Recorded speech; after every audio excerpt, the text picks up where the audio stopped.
Am I the a-hole for dumping my girlfriend after moving in with her? Well, that's bad timing. Yeah. So I, 25 male, moved in with my girlfriend, 24 female, of 4 years, 3 weeks ago. She chose a place, and although her name is on the lease, I paid half of the deposit and paid the first month of rent as she couldn't afford it. I also paid the first month of bills. Why is the person who can't afford it on the lease? Is her name the only name on the lease, or is it with him? I think she's the only name on the lease. That's crazy. And she's the one that can't afford it. That's crazy. She works part-time and has some savings she used to furnish the place according to her taste. Despite my objections, I felt she overspent and the money could have been better spent on other things. Put in ICU if you know where this is going. Do you see it? She had a few friends over on Monday when I came home. She had ordered food, and as I normally come home from work at 5, she was surprised to see me there an hour earlier.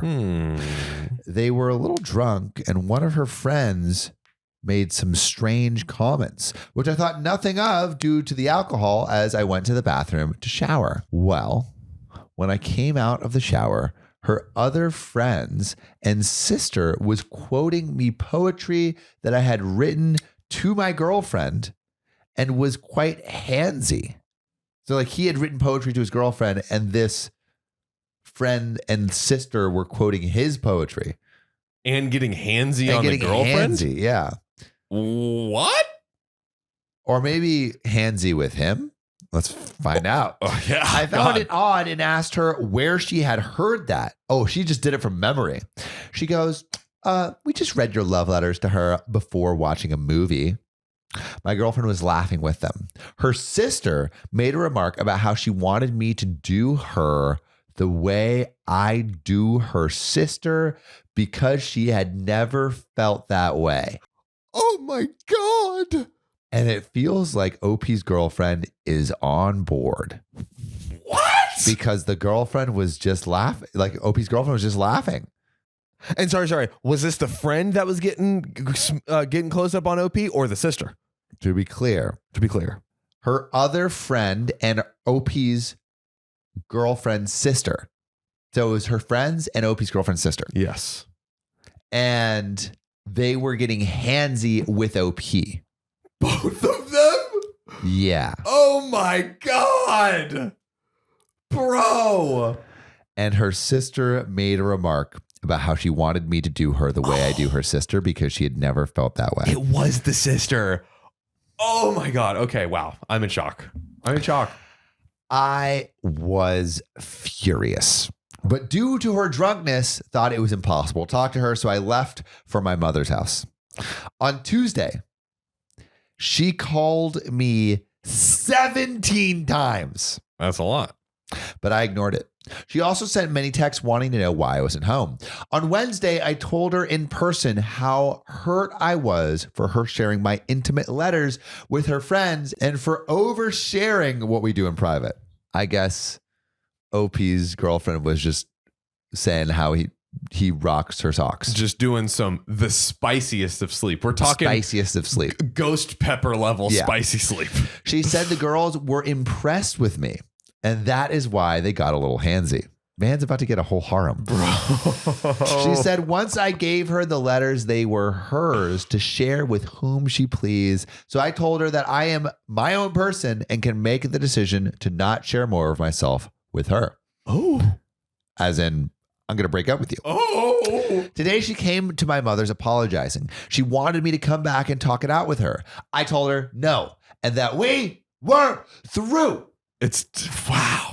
She wouldn't leave, so I drove to my father's place where I am now. She kept texting me and telling me that I should be ashamed of myself for leaving her like that. She got her friends and sister to apologize to me, and they told me to quit playing games and go home now they had apologized. I told them I was home and that as my name was not on the lease and I was not respected as an equal in her home, I no longer wanted to be with her. Whoa. Name is not on the lease. Conspiracy theory, which I think was Riley's conspiracy theory that I'm just blatantly stealing from him. Was he suspicious that their relationship wouldn't work out well from the beginning and got her to sign the lease? I don't know. That's some 4D chess right there. This is a crazy situation. Crazy situation. If that is true, then he's probably a little bit of an a-hole. Well, let's get back to reality and find out. Luckily for me, I hadn't moved most of my stuff there. She kept phoning and texting, and I blocked her. She then made a mutual male friend of ours contact me and tell me that I was being a bitch about it, so I blocked him too. Then his girlfriend texted me and told me to not take things out of proportion. I am almost certain I did the right thing, but maybe I should talk it out with her before cutting all contact. She follows my main. That's why I'm doing a throwaway count here. So TLDR, OP's girlfriend shared personal letters he wrote to her with friends, and OP broke up with her. So what do you think? Should OP talk it out with his girlfriend or just cut contact completely? So And there is an update. Okay. There's a thick, juicy update coming, but let's break this thing down first. This gave me whiplash. This was just like going all over the place from the beginning. Good snaps. The friend and thank you. With the friend and or the girlfriend's friend and the girlfriend's sister both getting handsy, and then the girlfriend being like laughing and like encouraging it. Imagine poetry so good that all of your girlfriend's friends want to bone you. Bro's pen game is off the charts. The pen is mightier than the sword. The pen is really, and apparently his sword is pretty mighty too. Yeah, dude. Hey, pen is. Whoa. No further explanation. So I do think that OP did overreact, but he is also within his right to feel. I guess, yeah, he felt those were personal letters that shouldn't be shared. She crossed a boundary, and he felt uncomfortable with his girlfriend basically inspiring a harem.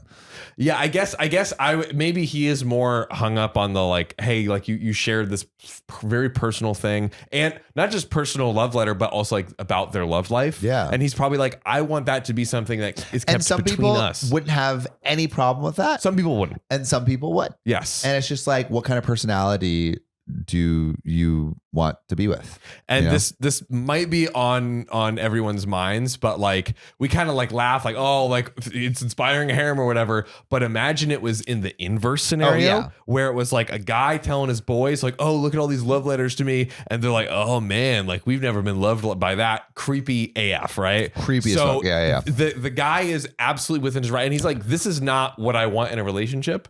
He is within his rights to do that. However, I probably would have like sat down and been like, hey, like I just want to make sure I'm clearly communicating when we're like, because they've been dating for 4 years. I think that deserves. I think golden what rule. She did is golden rule coming. Yeah. I think what she did deserves a breakup. I mean, I in this scenario, maybe I don't know. I'm not that like sensitive about people knowing about my life.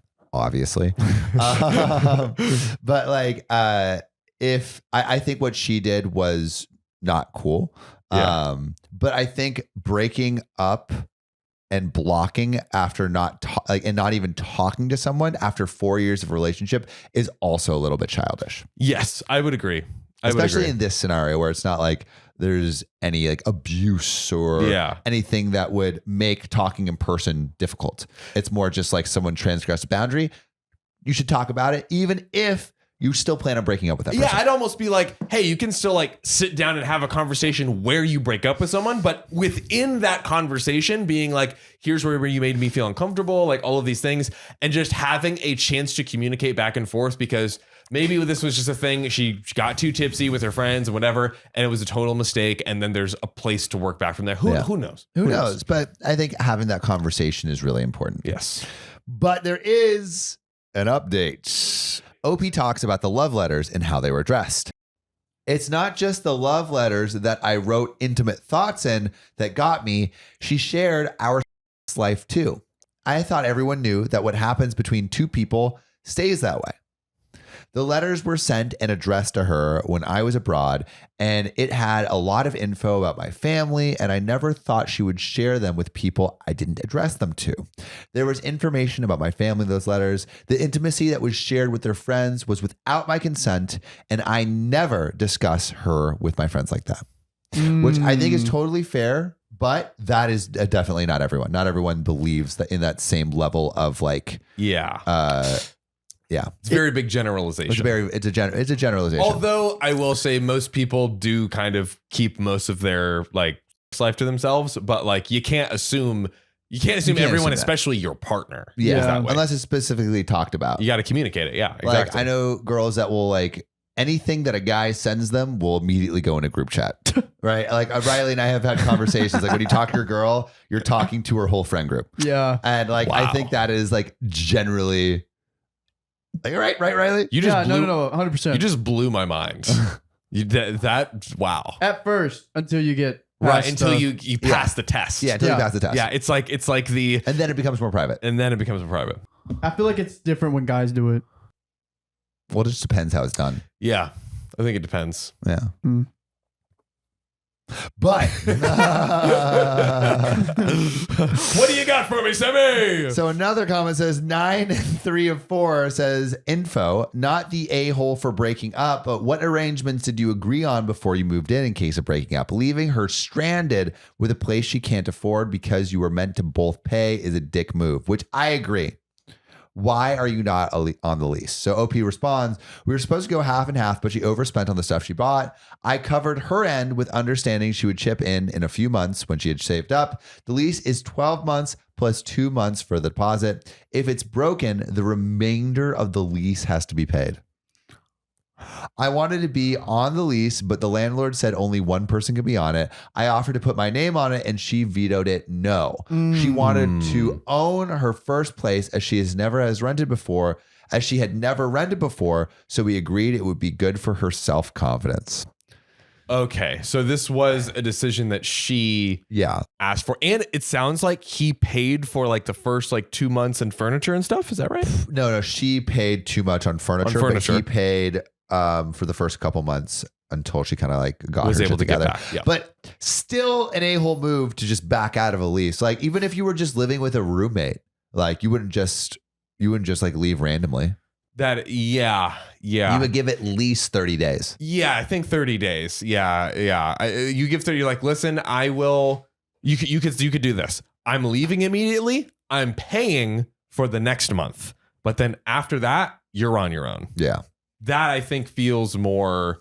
You get 30 days notice. That's hard. Is it will probably like depending on what the living situation is, she might not be able to find a roommate because what if it's just a studio? Then you get cozy with that room. You get cozy, dude. That's rough. I mean, I guess maybe you could rent it out to someone else, like a couple, sublet. Having ideas, but tough. But it's tough. It's tough. It's tough. Bring us in as the problem solvers. Yeah, we'll get this handled. We got you. We can be consultants. So no personality 5421 says info. How did she pass a credit check to get approved for an apartment with only a part-time job? You didn't co-sign for her, did you? And then OP says, I didn't co-sign for her. A month before the apartment, she was in a full-time job when we initially viewed it. She had savings, which she blew on wanting everything new for the place. Fridge, cooker, washing machine, and dishwasher, plus other furniture. Her plan was to go part-time while taking a course next year to look for a better job. With the savings, she would have been able to pay the apartment and then some. Now, she doesn't have much except for her part-time income. And that brings us to the juicy, thick updates. Yeah. Red flag. Hit him with it. If you shoot ropes at John are going into an apartment, there is so much amazing furniture on Craigslist and Facebook Marketplace that you can get for so much cheaper. Free. The amount of free for I furnished all of my apartments up until this house with free furniture. Same. The piano we have in this house, free. Just go to a garage sale, bro. Go to a garage sale and flip couches. You're drop out of college. Just do that 18 hours a day and then call your parents and say, I hate you. Why did you teach me this, bro? This is Gary V. Gary V impression. I feel like this is probably the wrong audience for our Gary. It is completely the wrong audience, but hopefully you enjoyed it. So we have an update. After reading a lot of the advice here and talking it out with my family and friends, it seems it's best to not continue my relationship. We agreed. Okay. But are you going to talk to her? Let's see. I have not contacted her directly, but I went with my brother and my friend while she went to visit her parents, pre-booked trip. I collected my things and gave my brother the key to give to her Friday evening. She wouldn't take it from him as she wanted me to return it. I feel like it's not that bad to go no contact immediately. Yeah. Right? It's an overreaction. This feels like an overreaction. Feels like an overreaction. My brother told her there was zero chance of that happening because of the TikTok post she had on her account going into more details about what was in the letters from me, including her mentioning my sister by name and her miscarriages. What? Bro. Okay. Bro. Maybe that was over the line. Yeah, that's insane. Bro, what? How did she double down so hard? I get the sense that this girlfriend is an absolute idiot. This forced my sister to tell my mother about it, even though it brought up a lot of trauma for her. At the moment, my sister is not talking to me because she felt I shouldn't have shared that with anyone. I agree. It was a violation on my part, even though I was looking for emotional support from my girlfriend. My ex took down the post in hopes of getting me to meet with her. Ooh, so is this like blackmail? It's kind of like, yeah, blackmail. When she realized that wouldn't happen, she put up another one telling her side of the story. There were several parts, and in it, she was looking for the letters to show her followers, but I knew where she kept them and took them while I went to collect my stuff. Thank God. I burnt them all. She said, I burnt all of them. I won't be writing letters to any new romantic partners anytime soon. Shoot. Bro. She ruined it for everyone. No more. No more love letters and amazing spicy sleep. I wrote a letter to a romantic partner and it was shared in a group chat. No. Damn. Wow. Well, No. but I just assume that's going to happen though. There's a line though. I There's just a assume it'll line. happen. Her sister has been to my mother's a few times trying to get me to help out with the rent, as according to my ex's reasoning, if I hadn't agreed to pay for the rent, she wouldn't have overspent on setting up her home the way she wanted. Even if she sells the stuff, she won't get the original price for it, so she feels it's my fault for making her lose money. She did contact the landlord, filmed for her TikTok viewers while she was on the phone to him, and he denied her breaking the lease without penalties. She has to pay the remainder of the months. I asked her for my deposit through my friend while he was on the loudspeaker to her so I could hear her side without having to speak, knowing full well I wouldn't get my part, but at least he tried. She called him a lot of names, then phoned him back and apologized because she wanted him to tell me to phone her so she could straighten out the misunderstanding and we could get back together. Oh, the phone messenger. I hate that. I feel like she called him back because she was filming the part where she was cussing him out. She filmed it? Yeah, I think so, because she's been on this TikTok ride wave for a little bit. Yeah. Is she getting views though? That's what I want to know. How many know if she parts can is view. it? Should we bring her on the network? Yeah, dude. Sign her under. Sign her. Toxic Traits, new podcast coming to you. I mean, I feel like he should just talk to her face to face, you know? Yeah. Yeah, we need to stop all of this running around, have an intermediate, just Like sit what? down. Like, why does he Have a need convo. that? Like, she's obviously been oversharing, but she hasn't done anything like that crazy that warrants like having to talk through someone else. I think she's done some crazy stuff, but it behooves OP to directly talk to her. And it's not like he's in danger or anything of that nature. It's you know? like just get this all sorted out. Yes. Tell her exactly how you feel. Get all your stuff together. Work out. I think he's kind of being a dick with the whole rent stuff. Yeah, and it's Yeah. also prolonging this whole interaction. Like if you just communicate with her directly just to get the finances, everything sorted, then Because that's quicker. also she was only not on the lease because of like a or he was only not on the lease because of a technicality, because they couldn't have like two people on the lease. That's true. So it's like he technically he would have had his name on the lease if like everything went according to their initial plan. So true. yes, he's not legally bound by it, but I feel like morally. He is. Yeah. I think it could be okay if he's like, hey, I'm gonna pay you at least a month. But even then, it's like She has to find a new person. That is true. We don't know the size of this place. Yeah. Like, what if it is? It's not a great move. It's not a great move. I think is it a doably okay move? That's my question. I think to give 30 days is, I think, okay. Yeah, it's okay. At least 30 days. Maybe or like maybe as long as it takes to find maybe he finds the new roommate. Yes, he finds the new roommate and pays his half in the meantime. Yeah. Therefore, OP doesn't go without having to pay the whole load, and she doesn't have to do the work to get a new person in. That I think is good. Yeah, I think better. I think there's a little bit like, I feel like there's a little bit that's like not that OP's not taking responsibility for. You know, That's fair. she is now taking down all posts about me. Don't know if she will upload them again once it dawns on her that we are through. More followers. She phoned my brother again to make me speak to her so she could explain, and he met her a few hours ago. Ooh. He finally gave her the key, as she was told either she could take it or we would return it to the landlord. He picked up a call from her an hour after he dropped the keys. She wanted to talk to me and to forgive her, and she had seen how she made a mistake and that it would never happen again. She wanted me to return the love letters, but my brother told her they were burnt. She had to go at him, so my brother cut her off. She phoned back more apologetic and said, what did she have to do to make me go back? He asked her if she would be okay with me sharing her nudes and a clip she has sent me with my male friends. He asked her this without okaying it with me first. Yeah, that's insane. She said she wouldn't be okay with it.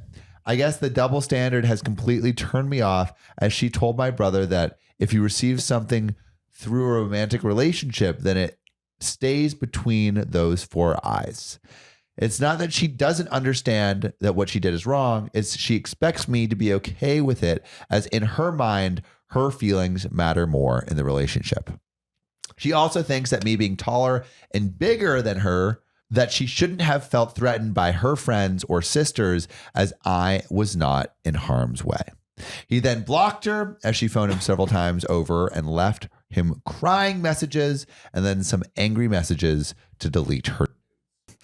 Her sister left an angry message with the friend that helped me with asking for the deposit, and she threatened him that if I ever leaked her, I wouldn't live to regret it. What's with all this nude talk? She told so him to pass unnecessary. on the messages to me that there is something she is very insecure about sharing about her body, and she doesn't want me to share that without her consent.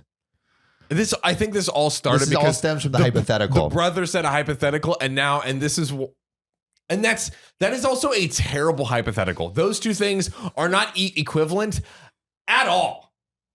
Love letters and No, because I mean, they're both bad. I guess they're similar and they're both bad, and you shouldn't share them.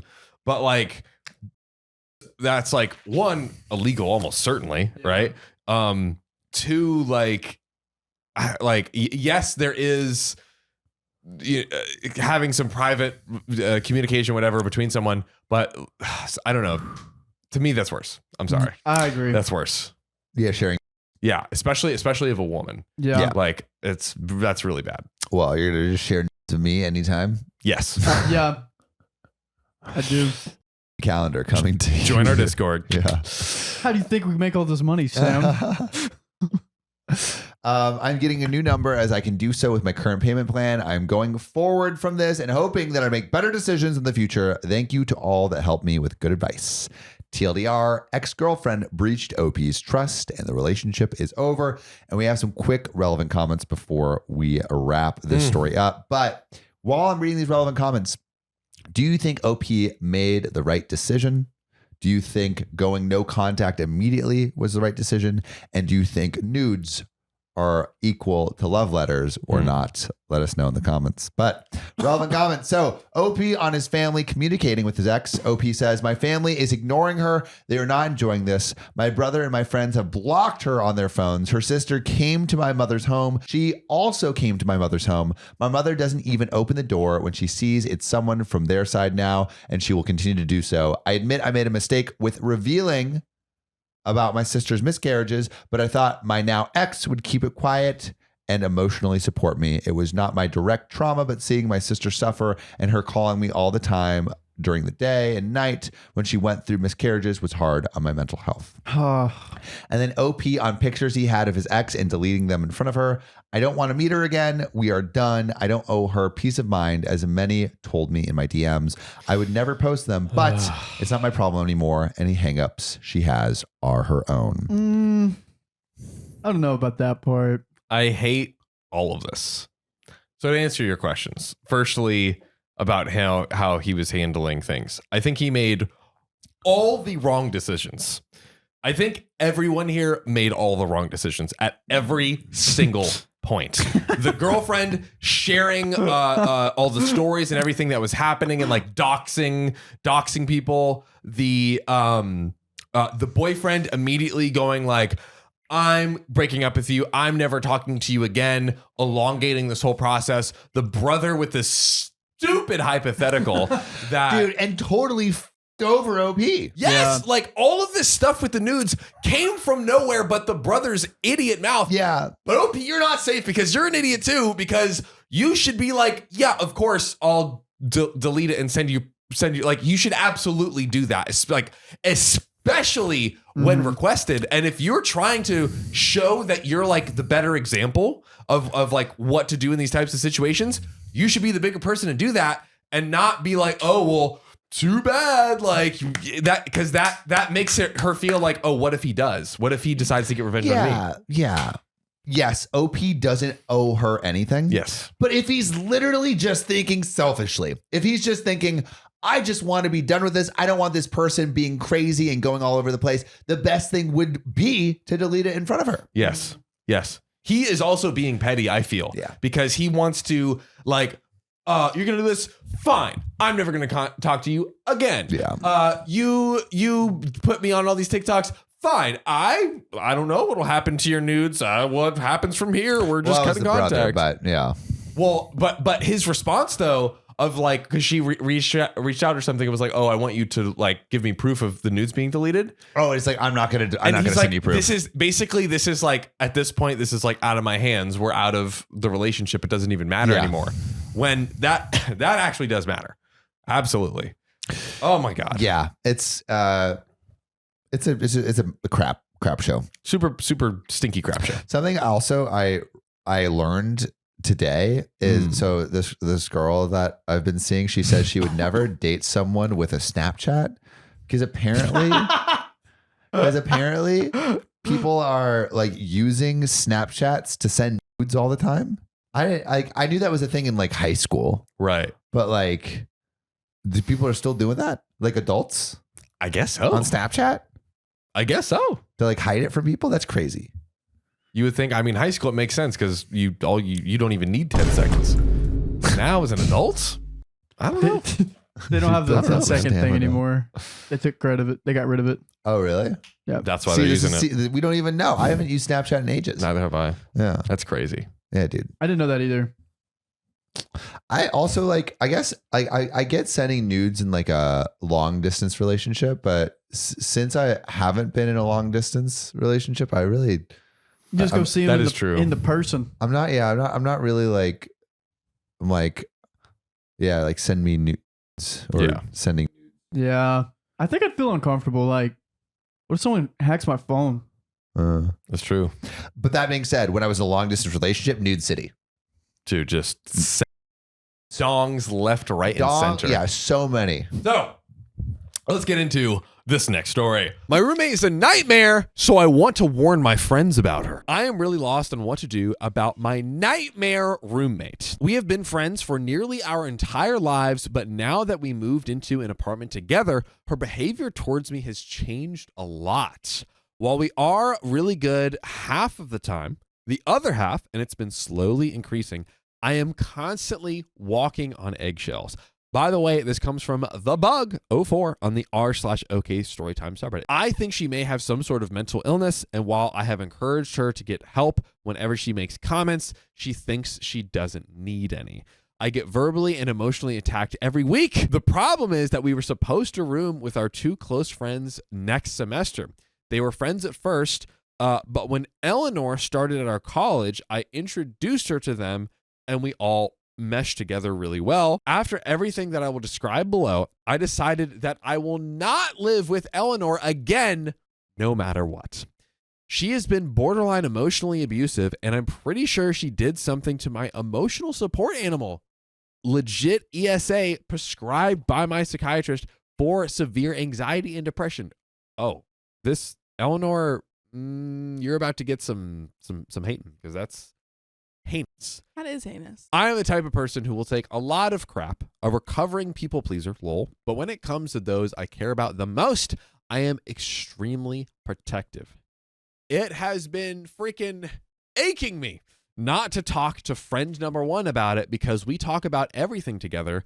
And she also has a pet that I worry about being in harm's way with Eleanor. I don't want to cause drama or gossip, though, which is the problem. They are her friends too, and I feel guilty for talking crap and saying things about her behind her back. For the sake of the story, I will be giving people nicknames. My pet will be Mocha. My roommate will be Eleanor.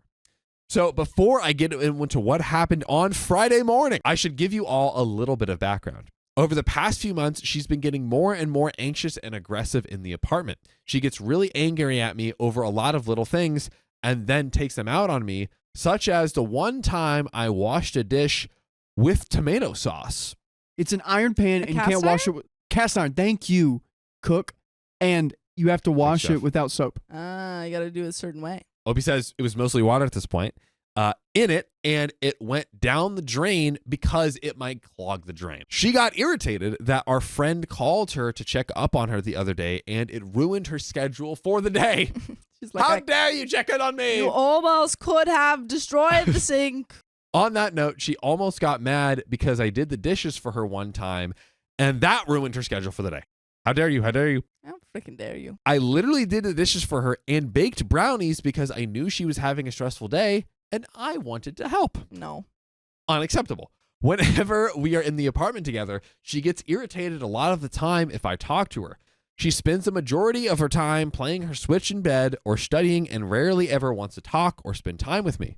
Before becoming roommates, we discussed that we are both going to be fairly social and would like spending some time every day just talking and stuff. But it turns out she lied.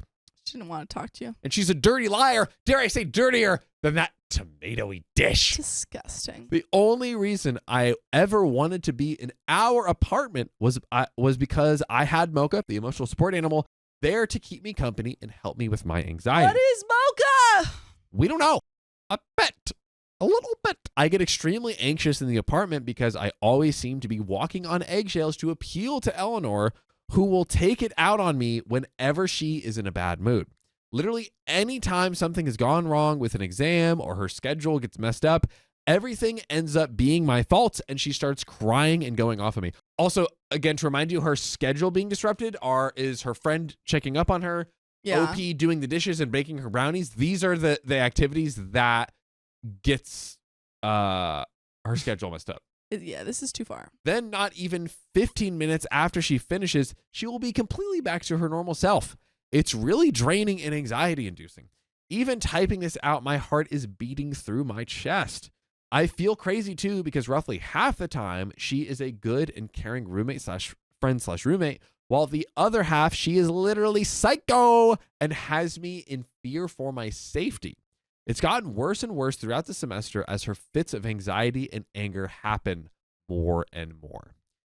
I think the best way to describe how awful it's been recently is to type out what happened the week I decided to get the heck out of Dodge and commute the last few days before winter break. So it seems like OP skipped town, like maybe like went to her parents' house or something. Yeah. But in Eleanor's eyes, you abandoned me. Which, again, this is like your roommate. That's not your partner. You don't get to say, you have to stay here. Really?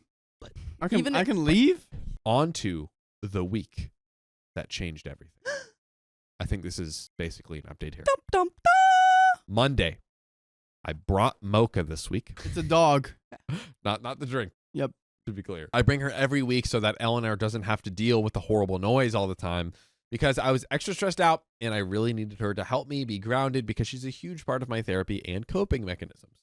Eleanor already didn't seem super happy that Mocha was there, but I hadn't had Mocha there in 2 weeks, so I figured it was just her usual reaction to being thrown off of her strictly planned schedule. If OP, I feel like if OP breathes, it'll throw Eleanor off. What is the schedule? Like, I don't know. Mocha was being very well behaved, and I didn't notice anything unusual out of her, so I was surprised when Eleanor began having problems with her so early on in the week. I walked in, and Eleanor wasn't there, so I just cared for Mocha before heading out for a basketball game that I was running late for. I waited outside for a few minutes, and on my way out, Mocha wasn't loud, so I left in good conscience. She never said anything that night, just that she made some noise when Eleanor was out in the living room, but Eleanor also walked out there and didn't say hi or anything and just ignored Mocha, which is something I repeatedly have told her is not helpful because Mocha will get really upset. Keep in mind, we had also had this conversation prior to agreeing to live together, and I have a binder she has access to detailing what will help with noise and what sets Mocha off. Well, that's detailed. Yep. Yeah. Tuesday, I woke up that morning and she said something, but due to my sleeping disorder, I didn't process it. When you get to Thursday, you will see that I wish I had processed it at that moment because I would have ran out of there. Nothing else really happened on Tuesday. I was back and forth a little bit because I had a doctor's appointment that morning, but there wasn't really any tension or anything because both of us were up and moving. The only thing is that I had Mocha up late, which probably didn't help by making Mocha irritable the next day. I had a really bad sleeping disorder moment and accidentally fell asleep in the living room with the lights on. For context, Wednesday, I got a text from her after my tutoring session that Mo was apparently being pissy. I rushed back as quickly as I could, and when I got there, Mocha was dead silent, not a peep. Not a peep. When I walked in, Mocha greeted me with a happy chirp, and that was it. Chirp. That even more corroborated evidence Confirms. that Mocha is the bird. The TV was no longer on for her. It shuts off itself sometimes, and the lights were not fully on, but she was silent. I mention those things because Mocha will only persistently make noise if the lights are off. She doesn't like the dark when it's not bedtime. If she is actively being ignored, she thinks you have forgotten about her, or if she is bored because the TV or music is turned off. I love that she needs to like listen to TV or music. She needs her news. Let's get Subway Surfer ASAP for little Mocha. And she is stuck in the silence. I also accidentally had Mocha up late that night, but now I'm home. I really don't think it was because I accidentally had her up late last night, and she was perfectly fine. When I got home from tutoring, I noticed that Eleanor's behavior was off. And I asked her if she was okay, and she just said, yeah,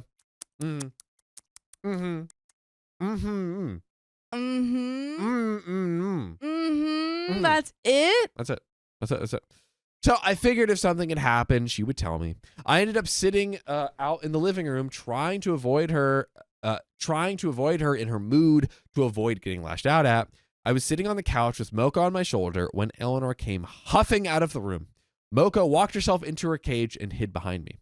This is a really weird behavior for Mocha. She never puts herself in her cage unless she has to poo-poo or needs to drink some water. She normally, though, will just go to the top of her cage since it has a little playground up top. Eleanor came into the room with a really aggressive energy and was just acting really weird, so I asked her if she was okay, and she lost it. Eleanor. What did OP do? Make you cookies this time? I hate chocolate chip. Give me macadamia nut. It's not what I want. She started off by saying that she was mad because our friend had called and it messed up her schedule, her perfect, pristine schedule that she had planned for the afternoon. On top of that, her homework wasn't the exact kind of assignment she thought it was going to be. And that's OP's fault. That's all OP's freaking faults. Then she started going on about how Mocha was being irritable when she was talking on the phone, and no matter where she stood in the house, she couldn't satiate her. When I tried asking if she had acknowledged her or if the TV/lights were on, she reported, "It isn't on me to comfort your Bart." Which is somewhat true. I guess the only thing there is they had talked about it before. agreed upon it. And you know what? She has a whole binder and Yeah. I'm sure communicated that that's there and Yeah. everything else. So it's like, at that point, you're kind of only hurting yourself by not Yeah. using the tools like the binder at your disposal. Yeah. That, I completely understand her thought process behind that. I never asked her to comfort Mocha. I only asked that she was courteous and polite because that way Mocha wouldn't feel so scared or threatened. She then talked about how she doesn't like Mocha and said that she wasn't going to talk to me anymore because she didn't want to be a B to me, and proceeded to ignore me for the night. I love how she's like, hey, I don't want to be a B to you, so I'm just going to completely ignore you and never acknowledge you and never Literally talk not to going you. to talk to you. Bye. That's great behavior. Effective communication. Yeah. No communication. This was so weird because when I first got home, she was sitting in the room and talking and laughing on the phone with her family about the same crap that happened during the day that she ended up bishing at me about only a few minutes later. Well, a little while later, she came out to eat a snack at the table and had a mini conversation with me while acting completely normal. She even started complimenting my bag I had and was being super cheerful. Like the happy light just switched, just went off in her head. I began talking to my mom that night about looking for options for living next year because I was so tired of her random blow-ups. And I felt like no matter what I did or whether or not Mocha was present, she was always taking out issues on me. I think that's the solution. She really scared me that time because when she was talking about how she didn't like Mocha and that she was lost as to how Mocha didn't like her, geez, when you act the way you have acted, I wonder why. I also think it's very interesting and also cute that the bird is so like emotionally attuned, that Mocha is so emotionally attuned. She was clenching her fist and turning red, which really scared me. Makes sense. I should have never left Mocha alone with her again. I will beat myself up every day for letting Mocha be in the same room with what her happened alone. to Mocha? After that,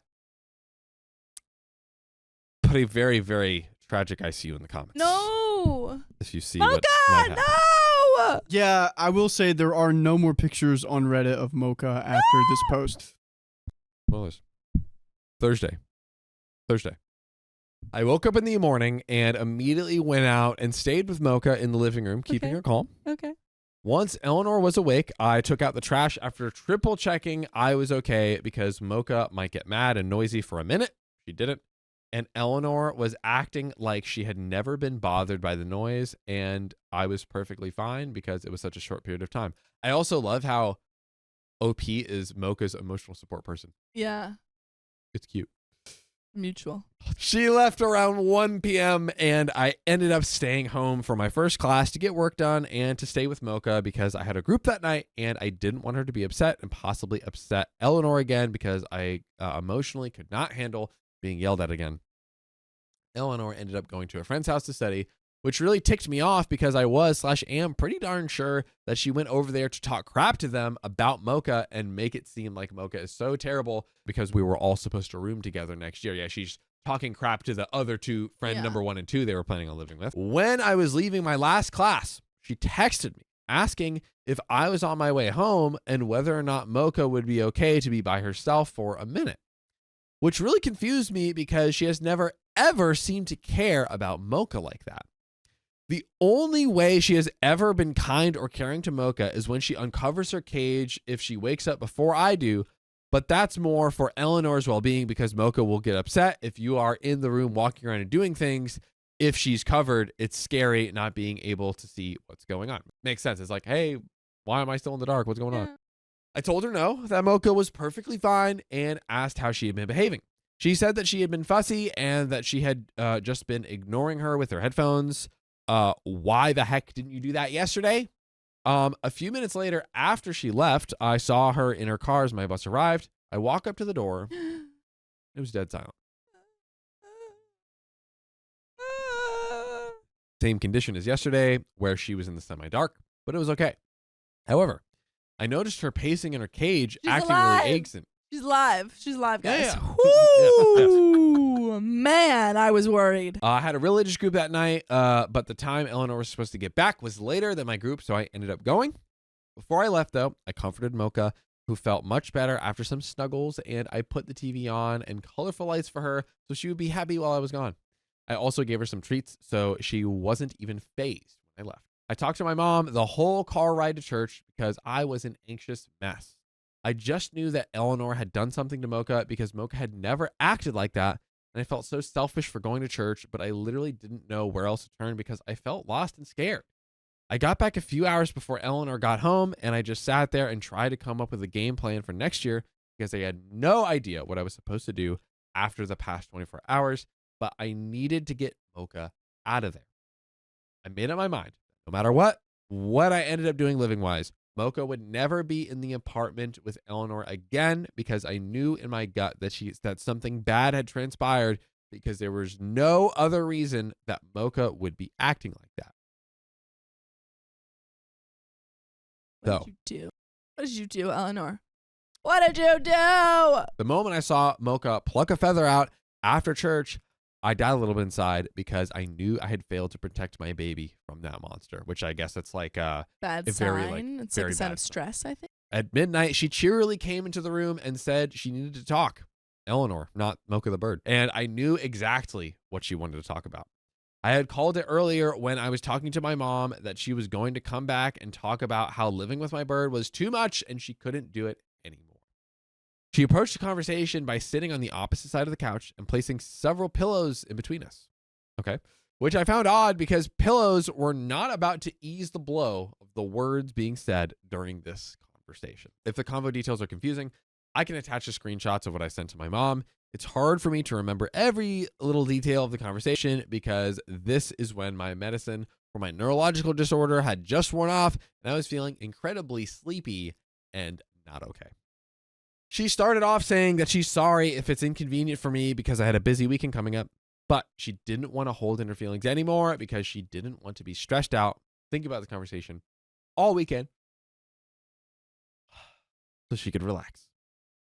Not a great start. She knew I had a full work day with both of my jobs, and I literally had my whole weekend jam-packed with work, helping a friend and getting homework done, but apparently my feelings and well-being still don't matter. She began talking once again about how much she hated Mocha and how she didn't think that she could live with her again. She almost slipped up and nearly said that she had decided after Anjali said something, which I believe is maybe one of the two friends they were moving to, but then quickly recovered, correcting herself, and she said she knew after being in the quiet at Anjali's house. She said a few more things about just not liking the noise Mocha makes and being confused about her yelling because I don't know why she wants my attention if she doesn't seem to like me. I don't know how to comfort her. Ma'am, she is... There's a big old binder. Big old binder? And listen, maybe she knows, maybe Mocha knows a few words and it's cute. Maybe Mocha can, chirp and communicate, but Mocha is a bird. And not only are you two having problems communicating with English, Mocha at least does not know the full English dictionary. I'm assuming. I'm like trying to figure out where you're going with this. She's like, I don't know. She just doesn't like me. I don't know how to comfort her. You can't talk to the bird and figure it out. Like it's a bird. Yeah.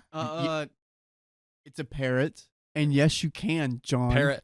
I'm saying Mocha probably doesn't know. Mocha can't have a talk you would have like with a therapist. Yeah. Am I wrong? I don't know. No. Mocha, are you doing okay? Yes. Mocha, you want to go outside? Yes. No, really? Yeah. Okay. Sure. I love your Mocha voice. Mocha, do you feel emotionally supported today? Yes. Fuck you. Yes. Like that's how you can have a conversation. Dude, now with I just want to watch freaking cute parrot videos, right? Of them like talking. Dude, they're so good at dancing with their little heads. That's true. And then it starts to dance. Dude, parrots are fine. God. I wouldn't want to live with a parrot though. This part really ticked me the heck off because, like I stated earlier, I made it very clear what would help, and she made it very clear that she was not willing to do that. She then prodded me to respond, and I told her that I wasn't comfortable saying anything right in that moment because I have a lot of emotions going through my head, and I don't want to say anything that I will regret that will make God unhappy. Not for the good man upstairs. I mean, no, OP is religious because she went to a religious event. She kept prying about my thoughts, and I made a few comments that I'm not particularly proud of because I was extremely irritated and felt cornered. True. She brought up her previous point about Mocha not liking her and stuff, and she said she was fine with Mocha staying for the semester since she agreed to it, but she didn't want to live with her next year. My petty, spiteful booty clapped back with, well, I've tried telling you ways to calm her down, but you said you weren't interested in calming her down, so I don't know what to tell you. Luckily, you don't have to worry about her anymore because I will be taking Mocha home tomorrow, and she will not be returning. I'm not sure what happened, but she has been acting anxious and scared, and I can visibly see she is picking up on the tension and hatred when you walk in the room. I understand she's a bird, but she can pick up on negativity and hostility because it's in your body language. Every time you address her or speak to her, you're negative and act cold, and I don't want her in an environment where she feels that way. I also can tell something happened this week, and I'm not sure what, but obviously she isn't safe here. Therefore, I will be taking her home because I am not comfortable with her being here anymore. I am looking for other opportunities for apartments, and I have had several people offer to live with me next semester, and I will be looking into living with them because obviously this isn't working. Whoa! Mic freaking drop. Oh! She then chimed in with the fact that she understands that I have to obviously consider my mental health and stuff when it comes to next year, and I cut in that I am going to be concerned about the well-being of my bird as well. If it comes to picking between you and my bird, I will pick my bird 10 times out of 10 because she has done more for me than most people ever have. Mm-hmm. As we've discussed before, she's a huge part of my therapy, hence why she's registered as my emotional support animal. And as I've told you, has literally been the one to snap me out of it when I have self-harming thoughts. She is my priority and will always be my priority. She kind of got teary after that. Eleanor did. And I definitely went a little far. But after 3 minutes of continuous prying and me telling her that I wasn't ready, I just snapped. She then nodded her head and tried reassuring me that she wouldn't do anything to Mocha and that she's not sure what happened. And I responded with a very clearly sarcastic, I trust you. I trust you. I trust you. It sounds like Opie doesn't trust them. I agree. Which shut her up for a minute because she knew I didn't trust her at all. See, I was right. No way. She mentioned she understood about the whole living thing, and I told her that I would much rather live with Mocha instead because I'm tired of the constant drama and I'm emotionally exhausted because no matter what I do, it's always something, which is absolute facts. Mm-hmm. She tried to wash a dish and make you brownies and you go off on her. Come on now. She said she understood, and I told her that it didn't matter because by Mocha no longer being at the apartment, there was nothing keeping me at the apartment, so don't expect me to be there because I won't be there. The apartment was no longer a home space to me without Mocha because all she ever does is ignore me and get mad at me when I try to have social time. When we talked about moving into the apartment, we talked about having times where we did homework and watched movies and stuff together. But all she wants to do nowadays is ignore me. It's her favorite hobby, apparently. Dang. So don't expect me to just sit around and be isolated. Yeah, you can't expect me to just sit on my freaking booty. My and booty. Not live my life just because your favorite hobby is ignoring schedule. me. So I told her that I grew up in a loving home where we spent a lot of quality time together, ate meals, watched movies, or just did our separate things in the same space so we could all still be together. I'm not used to the silence and being isolated in my own home, so I'm not just going to sit in the apartment to be ignored and yelled at. Mm-hmm. I definitely at one point added that if she wants to isolate herself, that's fine. But I was done. Okay. She then finally understood that I was too irritated to be polite and asked me if I wanted space. So nice of you to consider my feelings after stating them for the 6th time in this conversation. She then said that she loved me, which I scoffed. Whoa. Because no one who loves somebody would treat them the way that she's treated me this semester. That's true. I'm reading this book by Bell Hooks, all about love. And she Wow. says abuse and love cannot coexist. That is a very true statement. Mm-hmm. She then walked out of the room and went to sleep immediately while I was stuck crying and staring at the ceiling for an hour and a half because I was so upset and lost. I went to the room, grabbed my pajamas and my blanket, and slept on the couch because Mocha was really anxious. Also comforting me and being present, I texted my mom about everything and was so lost I turned to my Bible, which ended up on Ephesians 4:26 through 27, a motivational verse that talks about not letting your anger win and giving the devil a foothold. Not today, Satan. Me and Mocha are on the case. I ended up praying for like 30 minutes and put Mocha to bed. I didn't end up falling asleep until 3 on the couch and woke up roughly 20 minutes in the span of 3 hours. Friday. We have reached what I believe is the fateful last day, and I would be remiss if we didn't break down a little bit before it. Break it down. I did not talk to her. I wanted nothing to do with her. She tried talking to me once, but I was a bee and curt because I was not in the mood. I stayed as late as I could before my first job, so that way the maximum amount of time she could be with Mocha would be an hour. She didn't say anything about Mocha, and we didn't end up talking. I decided that I was commuting for the rest of the semester and taking my break from the apartment early, so I took all of my stuff home, including practically everything in the fridge since I bought it all. She was too lazy to go to the grocery shopping, so she had been mooching off of me. That's very strange that she's just taking your food. Right? Which I didn't mind that much until she started snapping at me and was being mean all week. Dude, you literally could have had a free lunch and ate it too. Silly. When I finished cleaning out the fridge, I had one of those huge storage buckets full of my food from the fridge, freezer, and pantry. All that was left was literally some condiments, a sandwich wrapped in foil, and my stale vanilla wafers that I didn't have room for. I was just annoyed in general and feeling petty, so I acted on that. Acted on what? I was packing everything that I use on a daily basis, even some of the stuff we jointly use because it was mine and I was going to need it. Mocha was fine, and we went home. I went to work and felt like absolute crap the whole time I was there. My brother was the only one who knew the details about what had happened, and I literally just kept hugging him because I really needed a hug after being so emotionally drained. Saturday. Are there more days? Are there less? We don't know.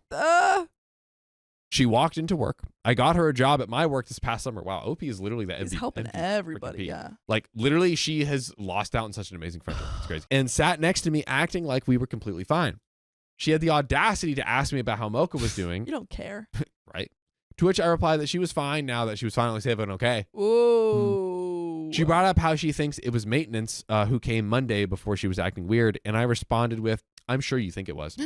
And ended up leaving her to go talk to my brother because I just wasn't ready to jump back into things like that. She kept bringing up and asking if I needed her to give me space.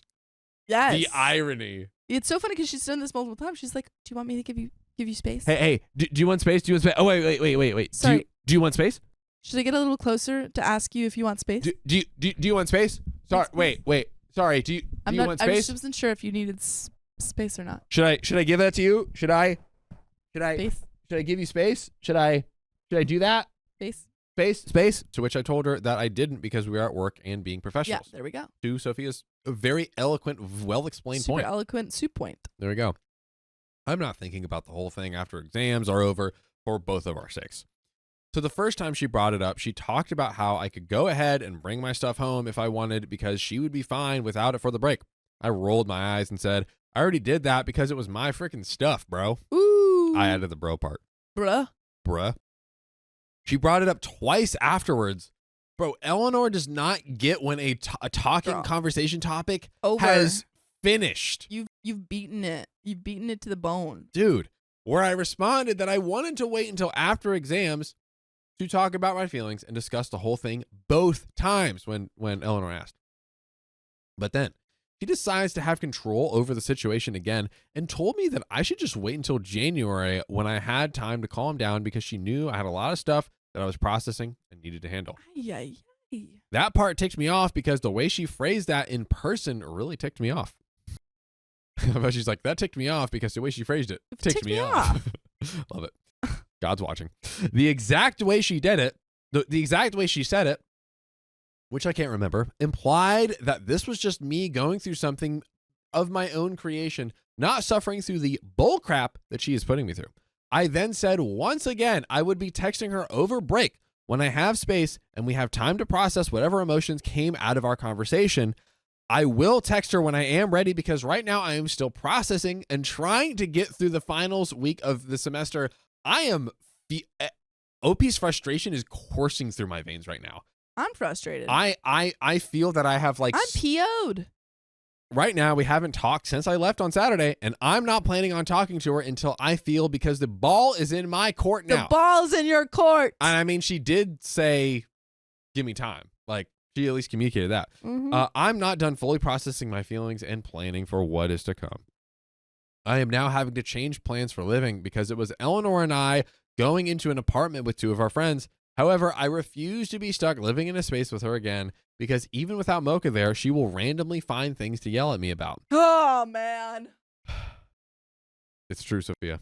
Still yelling? She's still yelling She's still yelling. like Janet Yellen. Soup smells real good. I apologize. Okay. There was one time I left the crock pot on the counter to cool after using it, and she got mad at me because I needed to put it up when I'm done. No. Dare you?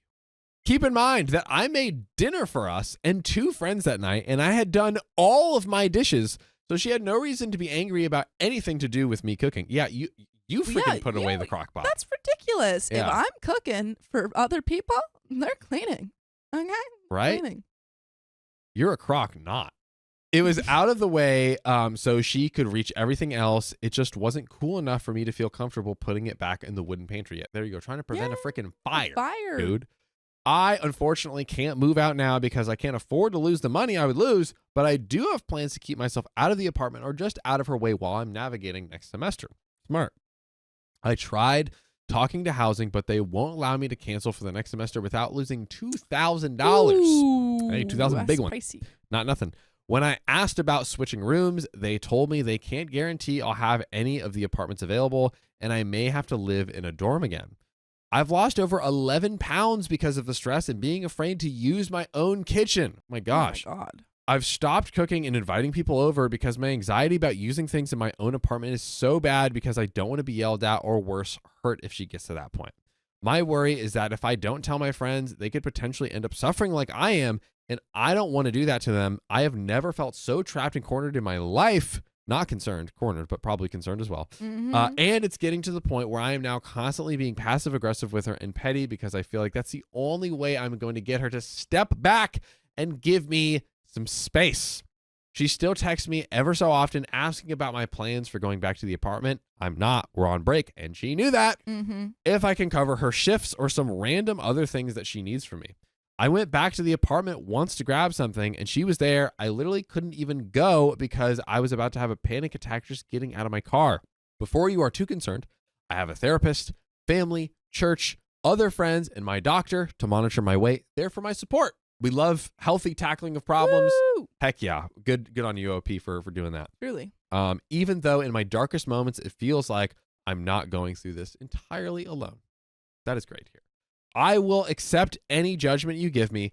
Please just be kind because I am emotionally exhausted and don't care about how much more negativity and hostility I can take. Mini update. The final update. I Yeah, better be man. getting some bird tax after this, OP. Yeah. The bird tax? Yep, I need What? bird tax. I am currently drafting messages to send to my friends and my roommate. I've had my therapist help me outline them, and Good. I love that. I'll have a few people go over them before I send them. Despite me setting firm boundaries, she has continued to message me and try to make things normal. It's frustrating because I've made it clear several times that I need the space. The do not disturb function is coming in handy.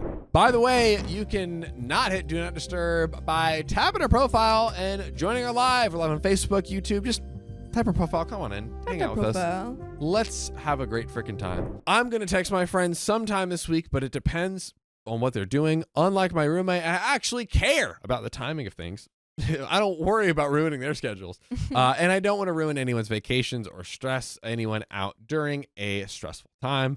I'll try to update again as things go on, but hopefully it'll be boring because I need a break. Mm-hmm. God knows it. By the way, I'm doing okay. I'm hanging out with my loved ones. I'm working a lot.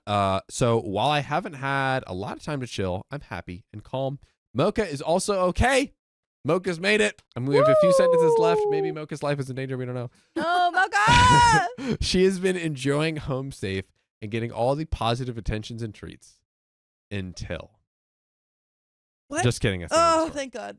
Anyway, Anyways, let's get back to this. What do we got? Let's go to this next story. So, also, if anyone has any advice on barefoot running, I want to start running longer distances in bare feet because contrary to what Riley and John are saying, I do think it's better for my ankles. And I was born to run in my feet. He was born to run. We're all born to run with our feet and nothing else. But like now we have pavement and rocks, we had rocks back then. but not pavement. Have you heard Yeah. of the Stone Age? There was nothing but rocks. But what about grass? Grass, dude. Yeah. And there were rocks. Dirt. and Yeah. rocks. But you're not running on rocks. No Bro, one runs on rocks. You're telling me in the Except for Wim Hof. and the millions of years of evolution since Australopithecus, Didn't happen. Australopithecus, I'm a young earther. Australopithecus. Since Australopithecus was roaming the plains of Africa, Yes. you're saying that not one human Of course, one or person human has descendant run on rocks. ran on rocks. Some people ran, but they Some weren't. people ran on rocks. They weren't like They that were wasn't built to their run on rocks. normal. Their normal thing. What That's something about- you do if you have to. What about the rock people? There are no rock people. There are rock people. There are people that carve their homes out of rocks like 20,000 years ago. You know why they do that? Why? Because they're built like that. I'm built like that. Well, then do it. That's why I'm getting bare feet. Well, then do it. Okay. I am. Ooh. I am gonna do it. And my ankles are gonna be great. Why do you need to prove this to us then? Because I wasn't asking you guys, I was asking them. You guys just chimed in. I was having a heart-to-heart with y'all asking, hey, does anyone wear barefoot shoes? Can you give me any advice? And then the two people who never run, Mr. I've Bikey ran. McGee and Mr. CrossFit, are like, oh, let me tell you about barefoot running. I'm not saying anything about barefoot running. I'm just saying people don't usually run on rocks. Bro, everyone's That's not their optimal path. They ran on dirt, they ran on grass, but I want to run to this next story. All right. Am I the a-hole for not realizing I'd created a family with my next door neighbor? Maybe you should have ran away barefoot. This comes from Next Door Family. They say 3 years ago, a woman named Cassie, 32 female, and her son Kenny, 13 male, moved into the apartment next door. They had a few boxes, so I figured I, 31 male, would offer to help and get off to a good start. I noticed Kenny had a PS4, so I told him that I game as well, and he was free to come over and play my systems anytime he wanted if his mother allowed it. I have a PS5, a Switch, and a PC as an FYI. Since I'm a mechanic, I told Cassie if she had car trouble, she should come to me at any time since I help out a lot of people on the floor with their cars as well. And she accepted. On the floor. On the floor. Oh, goodness. Helping people out on the floor. All right. Anyway, I didn't really interact with either Kenny or Cassie besides a few hays for a few weeks initially. But a little more than a month after moving in, Cassie knocked on my door and asked if I could check her car because the engine wasn't turning over. Turns out the spark plugs needed to be changed, which was easy enough to do. And Cassie was very thankful for my help and offered to pay. But I told her, no problem, ma'am. She insisted and invited me to dinner with her and Kenny. Ooh. On the floor? On the floor. And I was hesitant to accept, but she insisted on it. Okay. Heating up. What? He was like literally like, oh, I'll game with your kid, but he's hesitant to accept a dinner? Well, he's like, you don't need to pay me back. I was just right. helping out a neighbor. Fair enough. But I think this is a sneaky date. Sneaky date. Yeah. The next day, we had dinner, and it was a good time. I learned a lot about her and talked to Kenny more. He's a good kid, really into games, science, and his guitar. We even all went over to my place for some Mario Kart. From then on, I got really close to Kenny. I viewed him like a little brother.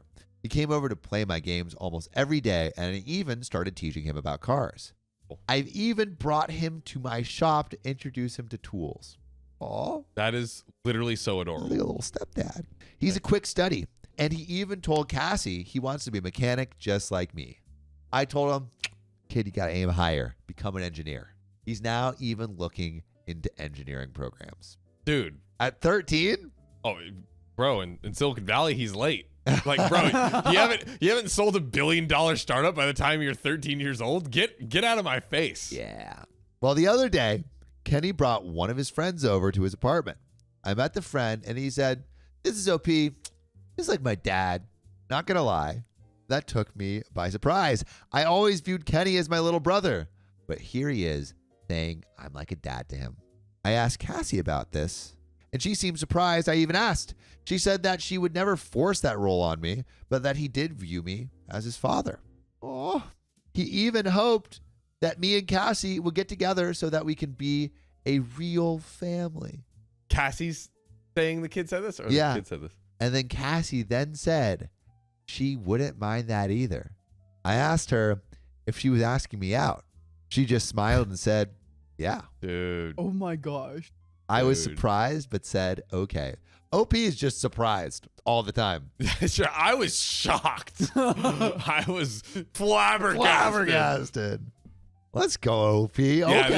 Yeah, this is so adorable. This is so the cute. most This adorable. is so cute. Accidentally becomes a father figure. Accidentally gets a date for being so nice. Also, great way to get a date. Ask someone for a favor and be like, hey, as a thank you, let me take you out to dinner.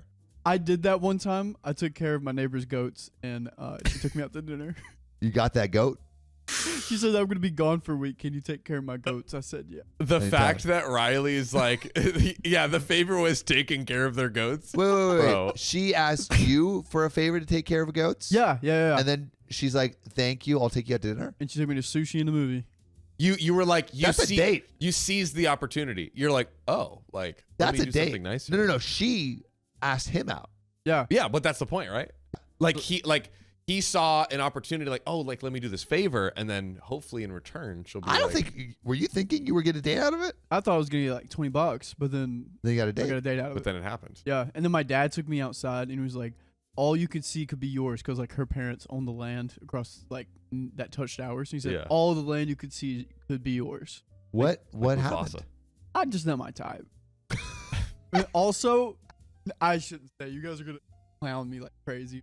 What? Oh, that Come that on. makes me want to hear exactly what you're about to say. It's a small town. Yep. So like, he could be my like 6. Let's freaking go.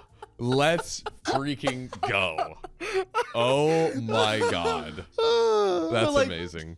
So like, she took me to sushi and dinner, and I told my cousin about it. He's like, wait a minute. Oh, that's my cousin. Wait. And he said, that's my cousin, but he's not really blood related or what it may be. I don't know how he's Yeah. related to me. We just call him cousins. And so he's like, yeah, she might be your cousin. I was like, oh, cool. And he's like, that's cool with me. Fine by me. Even Honestly, more better that reason. way. What's stopping you? Yeah. Come on, cuz. My great grandfather did have like 11 brothers, so I got Yeah, a lot of so cousins. you got a lot of, yeah. Yeah. The town is basically your family. Basically, yeah. That's amazing. The most Riley story ever. Oh, Anyways, that was great. that was Oh, amazing. dude, Anyway. I'm gonna get trolled so hard. yeah. Troll Riley in the comments. Welcome. No, this is bad though. Please. Wow. Going back to Cassie and OP, Cassie said she wouldn't mind either. We have a dinner date this weekend, and I'm nervous as hell. I don't want to ruin things with Cassie and or Kenny. I really do love both of them, but I'm not sure how I feel about being the father figure for Kenny. It's a lot of responsibility, and I'm not entirely sure I'm the guy for that. And Cassie, she's a really amazing woman. I just hope I can measure up to her expectations. In just asking Reddit, are my worries unfounded? Should I put some boundaries between me and Kenny? How do I not screw up with Cassie? So, everyone in the comments, John, Riley, what do you think? Should OP put boundaries between him and Cassie, and how does should OP put boundaries between him and Kenny, and how should he not screw things up with Cassie? I think maybe you can go on the first checkpoint is like the first date, and like doing that and seeing like, okay, like how does it feel engaging with Cassie in like a romantic scenario versus like they've obviously interacted a lot in like friendly scenarios, and see how that is. And then after the date, sit down and ask yourself like, okay, is this something that I'm like curious to like going down that road, or does this seem like I like don't want to keep going? And Yeah, and I think if Remain you're worried friends. about, like, I don't think you put boundaries up between you and Kenny, but I think if anything, if you're worried about any of the dynamics, just keep things slow and Yeah. That's a great point. like keep things platonic Yeah. and slow and ease into the relationship. That's what I was gonna say, because his pace that he's going at right now is great. He just needs to keep it up. Keep it up. because it is kind of a lot like let's say you're in OP's scenario and you're like, oh, you're like showing this kid like mechanics and all this stuff, and then then Cassie's like, oh yeah, he views you as his father figure. You're like, It's a big responsibility. it's a but big responsibility. But yeah. it's like, it's not because the kid wants him to do more. It's because what he's doing already is Right. doing that. I mean, how do you feel that I view you as my grandfather? I love it. I'm gonna pop out these dentures and show you what this mouth do. Well, let's read some relevant comments. So Zero Joke says, it sounds like you were already fulfilling the job requirements before you were hired. I wouldn't worry about this, OP. This sounds like the start of something beautiful. Moon F1R3 says, quite literally this. You've already been doing all the right things. No reason to worry now. Just keep doing what you've been doing. And then Charbell33 says, he's that guy who's very good at doing something until he realizes that he's doing the thing he's good at. Suddenly he panics and wonders if he's been good enough to do the thing he's already been unknowingly doing. I think exactly that. But there is an update 10 days later. Woo, here we go. And OP says, so, hey all, thanks for all the nice comments on the first post. It's weird being complimented so much, but I guess I like it. Sam, we're talking about love here. I think we're talking about love. I think so. We often are talking about love. But the real question is, do you love us? Because if you love us, you should subscribe right now. This is not the end card. We're not leaving. Done with the episode. We want you to subscribe. Yes. Because we're committed to you. Are you committed to us? Prove it. All right, let's get back into the episode. So here are some things to clarify before the update. People were asking me if I'm actually attracted to Cassie. The answer is yes. She's one of the strongest, nicest, and most considerate people I know. She constantly puts people before herself, and I always wish that someone would put her first for once. And did I mention that Cassie is super pretty? I guess I just never thought Cassie would find me attractive or be interested in me that way. Now the update. So I was nervous as hell all week leading up to the date on Saturday. During our usual family dinners, Cassie smiled at me a lot more. I don't think Kenny noticed since he was too busy playing on his phone. Cassie not so subtly suggested to Kenny, 13, that he go spend the weekend with his grandparents. He really didn't want to, but she pretty much pushed him out the door. Bro. Not Kenny's mom making moves. A little adult alone time? She's like, we need weekend? our own space. We need a full weekend to explore this. Let's check out this floor you've been talking about. John does not let go of the floor. I love the floor. On Saturday evening, I knocked on Cassie's door, and she opened up wearing an absolutely beautiful dress. Ooh. I broke the tension and asked if that dress was for me. She laughed, and we went on our first date. Dude, Cassie is putting the moves on my man. The evening was a little awkward at first, but when we were walking to the restaurant, she grabbed my hand and smiled at me, and it sort of got rid of the awkwardness. From there, the evening went amazing. We talked, laughed, had a great dinner. I asked her what made her change her mind about me, and she said it was the previous Christmas. For reference, Cassie is a hardworking single mom, and Kenny has all his needs met and more, but she can't afford to get him the best, and it really hurts that she can't. She really wanted to get him a PS5 since he was begging for one, but couldn't justify the cost. Since I have disposable income, I hunted for months, checking stock drops until I finally got one.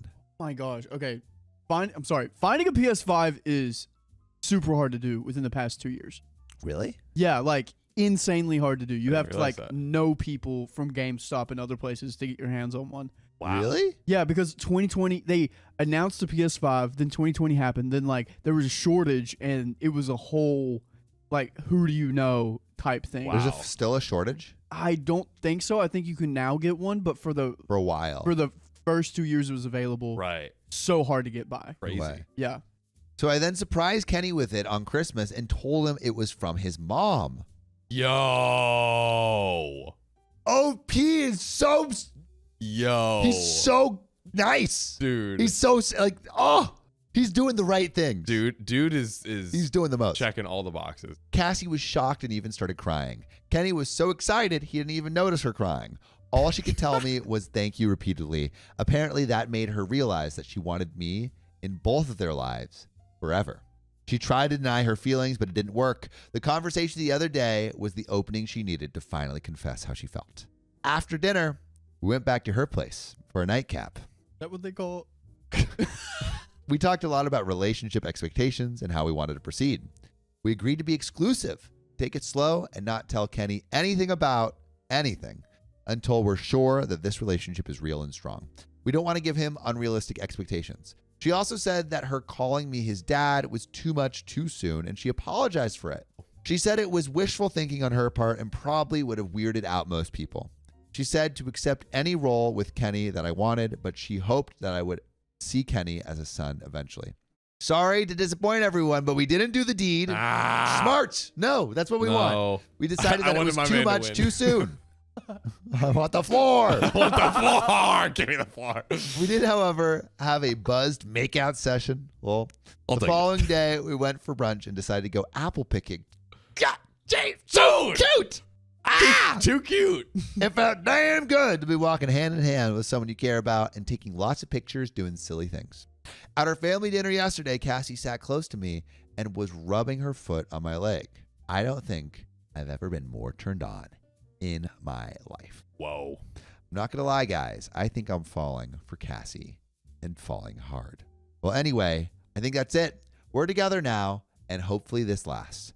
I don't think I want anyone else. Cassie's everything one could want in a partner, and I hope that I can be worthy of her. She's a really special person. Thanks, everyone. You're all so kind. And there is another update and some relevant comments. And I think it's got to get cuter. Dude, But I don't know if I can take it. Honestly. really quick pit stop. Is OP making all the right moves? Should he continue down this relationship? Let us know in the comments right now. John, what do you think? Absolutely. It's so adorable. They both seem like they're falling for each other. And dude, the moment where he gets Kenny the PS5. Oh, so cute. If I was Cassie, I'd be like, yo, it's go time right now. It's go time right now. Dude. Floor you me now. Done. I have an apple orchard like 7 minutes from my. It takes 20 minutes to get to like a Walmart, but it takes like 5 minutes to get to an apple orchard. No, Riley- And all Riley wants is to take some lucky lady to the apple orchard. now, yeah. Crazy. There's two across the street from each other. They're like rivals. You have Riley'd harder on this episode than any episode ever. Yeah, Yeah, I I think tell so. you about my cousin I went on a date with in the apple orchard. Exactly. After I looked after her goats. Bam. But we got some relevant comments and an update. So, Please. Euphoric Winter 4234 says, just do her already. She probably is very frustrated. Respectfully, another frustrated woman with a clueless guy. OP responds, this was the funniest comment I've read on here so far. Believe me, I'm no choir boy and would love to take Cassie to Pound Town. Let's go. But I want to respect her and not just seem like I'm in it for the spicy sleep. Taking it slow means not running around like thorny teenagers, unfortunately, but I dare say things have been progressing nicely. We cross little milestones almost every day, and we're working towards big ones. Also, it's way too early for the L word, but I don't know how to describe it as anything other than that. Since people seem to like our story, I guess I'll give you a small little update. We spent Thanksgiving with her parents. Her mother always liked me and was our biggest shipper. Right away, she sussed it out, I guess just by the way we were looking at each other or our energy or something. Women are really good at that kind of stuff. Her mom pulled us aside and asked us if we were together. We denied it at first, but she just gave us some, come on, face. And we gave in and admitted it. Ooh. Dude, the come on face is like the best. Really? Sometimes it's like a shock at first. It's like, but after they get used to it, it's Great. You filthy, filthy boys. Not even that funny. To you, old man. Oh, prim and proper. That's me, baby. Uh, Properest. She hugged me and practically squeezed the life out of me, lol. Her mom couldn't even hide her smile the rest of the night. Meanwhile, while me and her dad were talking at dinner, Cassie was not so subtly rubbing her feet up and down my legs, causing me to stutter numerous times. Her dad asked me if I was all right. I just said I had bad heartburn. Damn, dude. Going crazy over here. Honestly, I feel like a darn high schooler again. This is so new, dangerous, and exciting, like it's almost forbidden in a way. As for Kenny, the little man doesn't suspect a thing. We've been restoring a car together, and that's been keeping his mind occupied. Plus, he's too busy chasing his own crushes. True. And then one more relevant comment before the updates. I need an update. I hope everything is good, says Unusual Elevator 253. OP responds, well, I posted a few mini ones in my history, but here's a small one. For Christmas, I'm going to surprise Cassie with a weekend ski trip. She's never been, and she told me she wants to go and try it. As for Kenny, I'm going to take him to see Billie Eilish. He loves her, and I'm going to get as close to the stage as I possibly can. So there you go. What? Bro is too perfect. What is this? Billie Eilish. Dude. Pretty solid. I'm jealous. I'm jealous. Wow. But there is an update. Woo! 1.5 years later, Whoa. Oh my God. my girlfriend just sent me roses to my workplace, and I don't know what to do with myself. So, in the break room at my work, and I'm grinning like an idiot, and I don't know what to do with my hands, so I'm typing this out to get rid of all this nervous energy. I work as a mechanic, and my boss called me over to the office. I thought I effed up somehow, but he had a big-ass bouquet of roses on his desk, and he told me, this is for you. I was like, what the F? But I read the card attached, and it said, just because, love, girlfriend. My boss laughed at me and told me I had a good one, and to try not to F it up. He did say he had to give me poop for it, but he's happy for me. Sure enough, the boys on the floor ripped me to shreds once they heard about it, but I didn't care. I was floating. Oh. Now I'm on my break, and I can't stop thinking about how much this completely caught me off guard. Can someone please talk me down from going out to buy her a ring after work? Lol. The cutest story ever. I'm not talking you down. Go do it. Do it. Edit. Hey, everyone. I'm finally off work, and I'm really flustered, but I think I calmed down. I don't think I'm going to get her a ring today, but I have to do something. Problem is, I don't know what yet. She deserves absolutely everything, but I can't think of anything that would equal this. I do have an idea of taking her on a last-minute romantic getaway this weekend. Also, to everyone asking, yes, the woman in my story is Cassie from my previous posts. And I do have some relevant comments. Close it out. But everyone in the comments here, John, should he pop the question, bring out the ring? Yeah. I mean, I feel like you know. Year and a Yeah. half. Year and a half. I feel Being like called dad. the vibes are there. The vibes are there. But Heart According 5241 says, so sweet, not going to stop you, lol. Joe Nix5 says, if they're already talking about marriage being a possibility, absolutely go for it. If not, maybe check with her first how she's feeling on the matter. True. The proposal itself can be a surprise, but marriage shouldn't be. Sorry to be a downer. I just don't want either of you to get hurt. You both sound so sweet and like an amazing couple.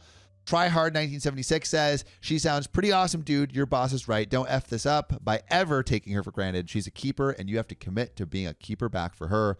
That's what makes a loving relationship. And Scrubliminal says, he's a keeper. She's a keeper. Her son Kenny's a keeper. This is a happy update. That's not an update. And that is the end of the updates. That story was awesome. So cute. So cute. Cuteness overload. Cuteness overload. I Yeah. think OP should maybe drop some thoughts about marriage, and maybe they should get together. That was a good point. If they haven't already like had discussions in the past, it would be good to do that. But yeah, absolutely. Yeah. The vibes are there. Yeah, I feel like something that we've, like a rule that we've learned on this show is marriage should never be a surprise, Mm-hmm. but the proposal should be. Yes, absolutely. But what do you think? Put your answers in the comments below. Should OP go in for the marriage? Is OP doing anything wrong? Is OP going too slow? Who knows? Let us know. Put your answers in the comments. Also, do you have any cuties in your life that are treating you right, giving you flowers? Tell us about it. Let us know. My landlord banned me from my apartment because of my roommate's lies, but no one believes me. I ban you from breathing. For some backstory, I need to explain how I met my entitled roommate. I had been working at this one restaurant that had many locations, so when my mom decided that she wanted to move in with her new boyfriend, I was able to transfer my job to a different location with a raise. By the way, this comes from user Paloma Lomali, and you can submit your stories on the r/OK Storytime subreddit.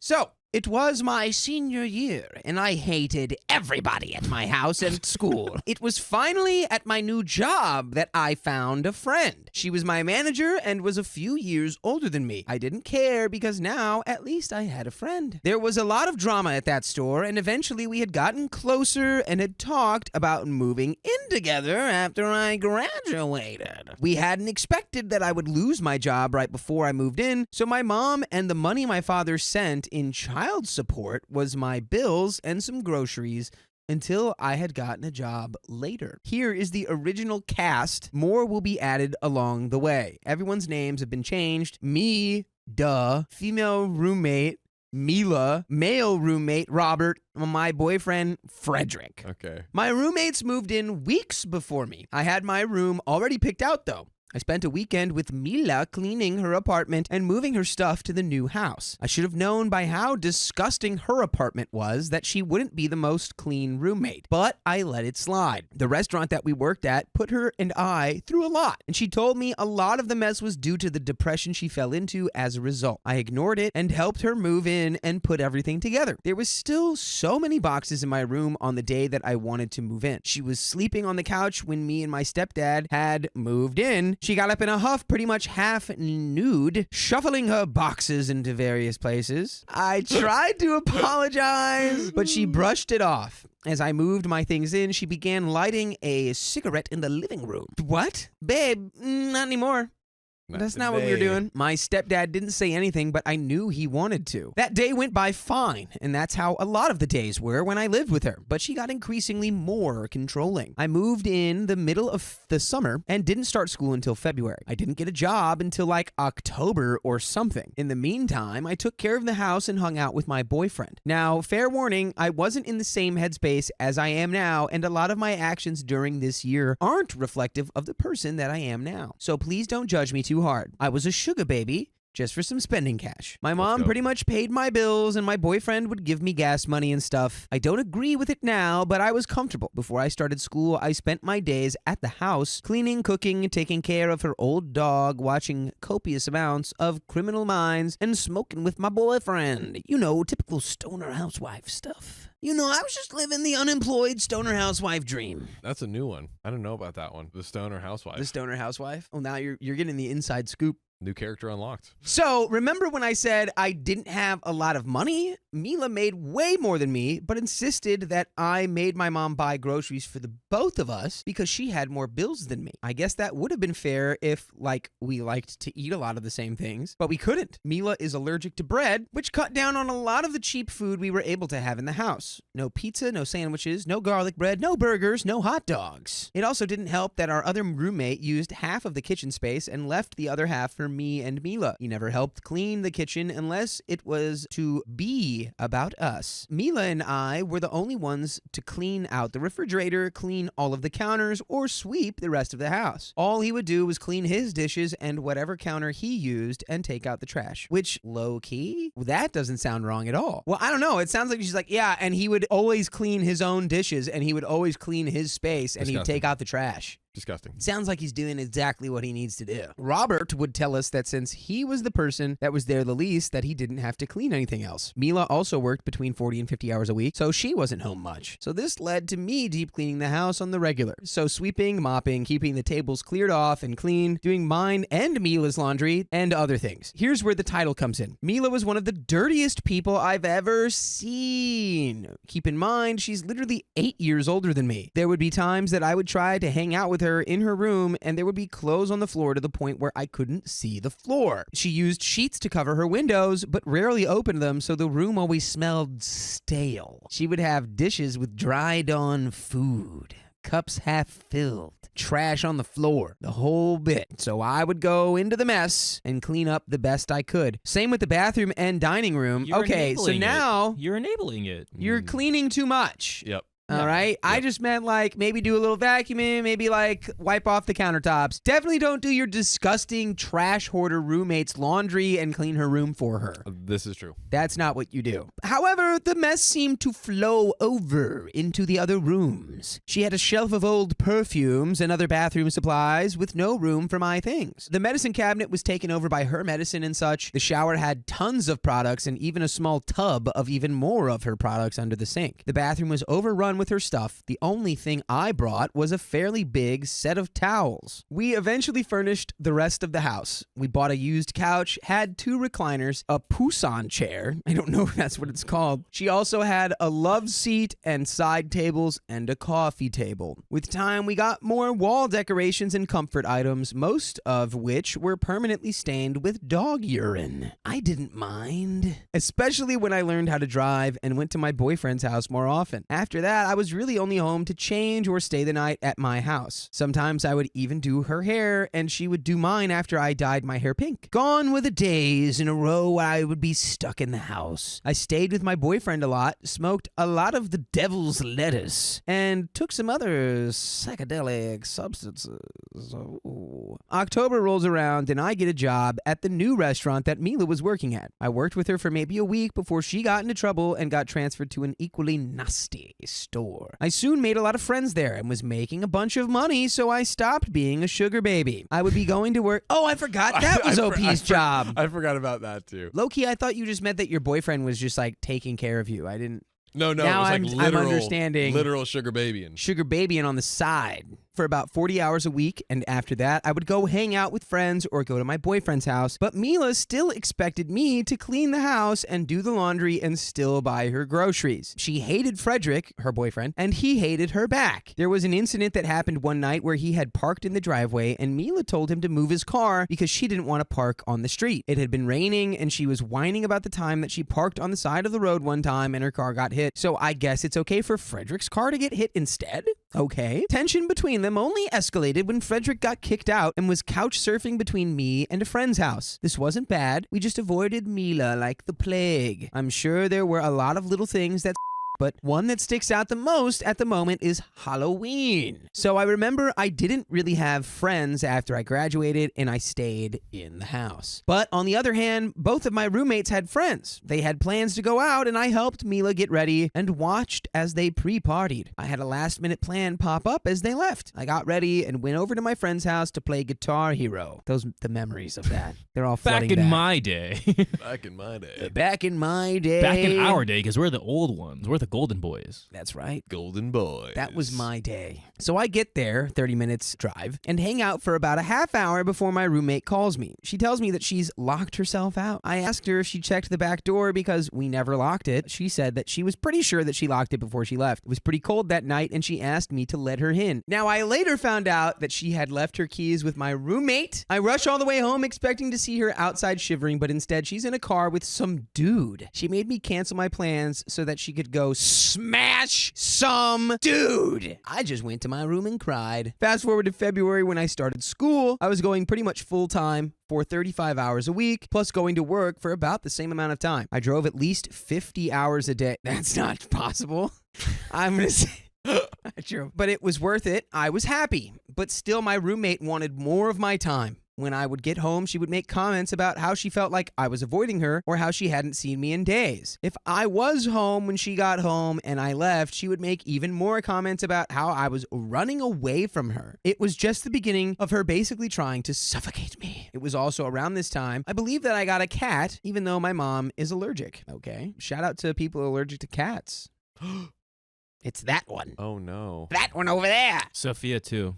Sorry, I was born like this. I didn't have a choice. Yeah, I think you do, though. Anyway, in the spring, our cars had gotten broken into. I had a lot of valuable things taken out of my car with no damage, while Mila had gotten the most damage done to her car and had almost nothing taken out. Her car ended up being totaled. We never found the guys, so she was short on cash for a while, and I was always there to help her sell things for rent or whatever she needed. We got through it, but our relationship is getting worse. Mila and I started to hate the increasingly berating comments from Robert. She hated him, but continued to hang out with him and go out with him. They both were irritated with each other, and I really just hated them both. I wanted out. Mila and I had started to look for new apartments since we were sure that Robert was going to move out. Due to our strained relationship, I had talked to my mom about moving back in with her, and she said yes. I had told Mila this in early May. It was at this time that we talked about Mila taking care of my cat for me while I wait to get another place of my own. I offered to pay the fees and everything. She flipped out, and I'm pretty sure she went to her mom's house a few hours away. I didn't care. I was pissed. It was also around this time that I met my now boyfriend, Shiloh. He lived about 40 minutes away from me when I lived in my house, and I would see him all of the time. One time I got pulled over. As a result, I ended up going to jail.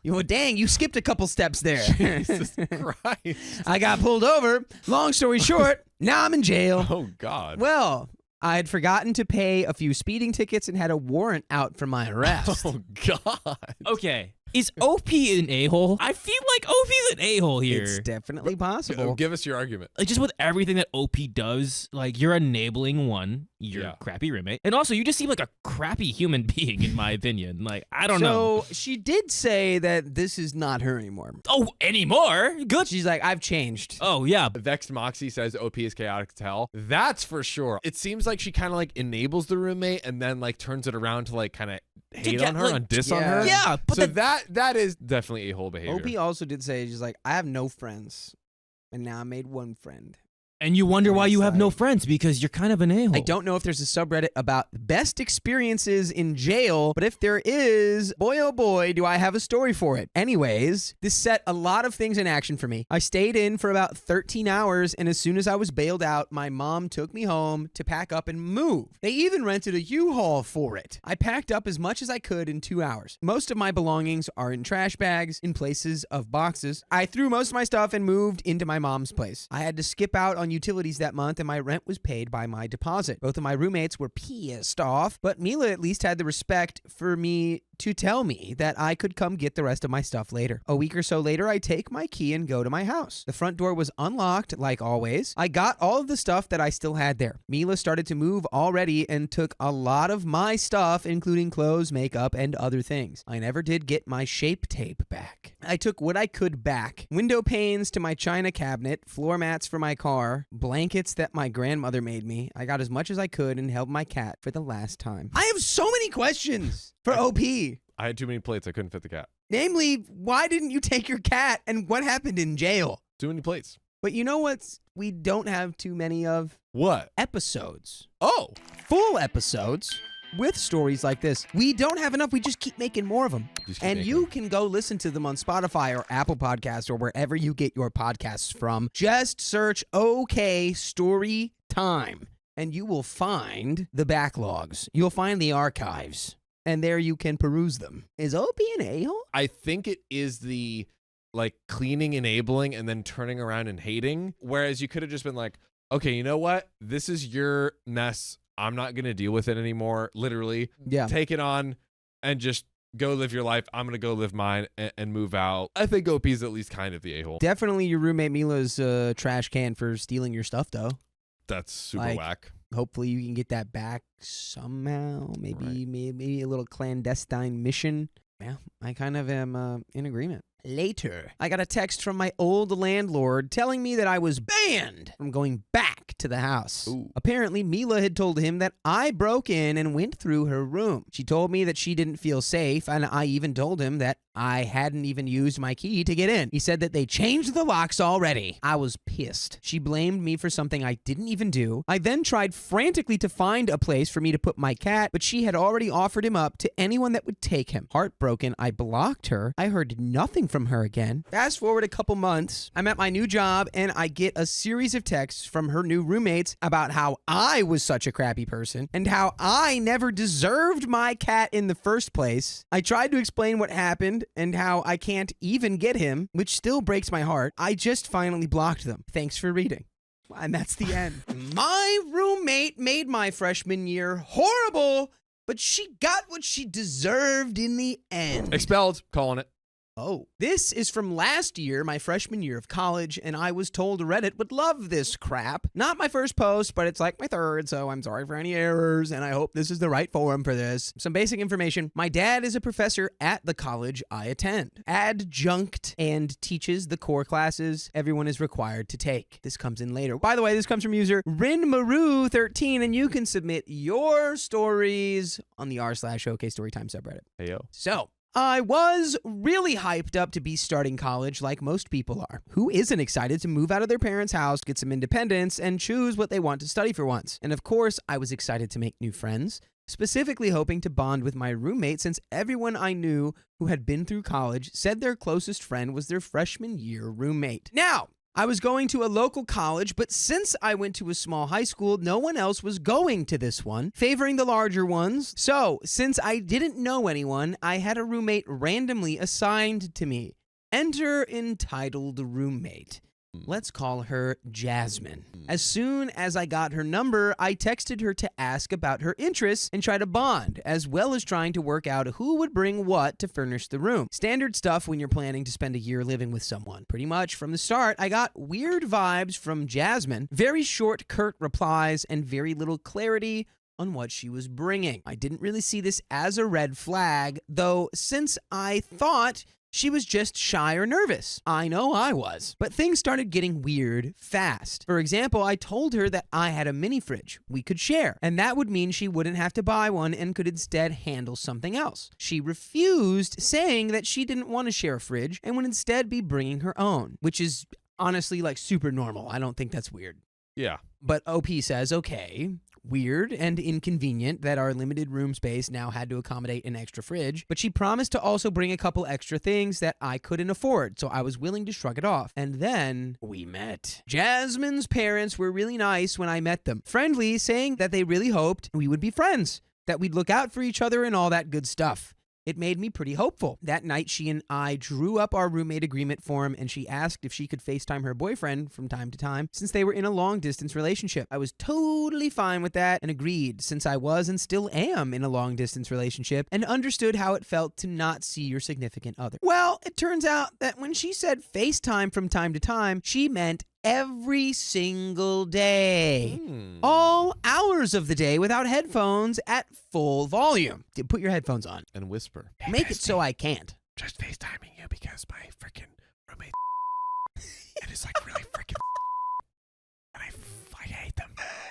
Dude, That's that'd what be you should so do. funny if that's the blatant conversations where it's like, yeah, she's still I would leave in the morning and she would be up talking to her boyfriend. Walking to the car together, talking to her boyfriend. Coming back from class, she'd be in her room as if she had never left, talking to her boyfriend. And every single night, I would have to deal with her talking to her boyfriend because they slept with FaceTime on. It got to the point where I did not feel comfortable changing clothes in my own room and would go to change in the community bathroom because I didn't want to risk her boyfriend seeing me undressed. It was at this time that I got officially diagnosed with depression as well as social and general anxiety, which was definitely not helped by my living situation. As a result, I struggled to do basic things like keep my desk clean or even get out of bed to go to classes. It was a rough time. Jasmine got fed up with my desk being piled with papers and school books after a bit, but instead of coming to me and asking me to clean it, she took pictures of everything and then emailed my dad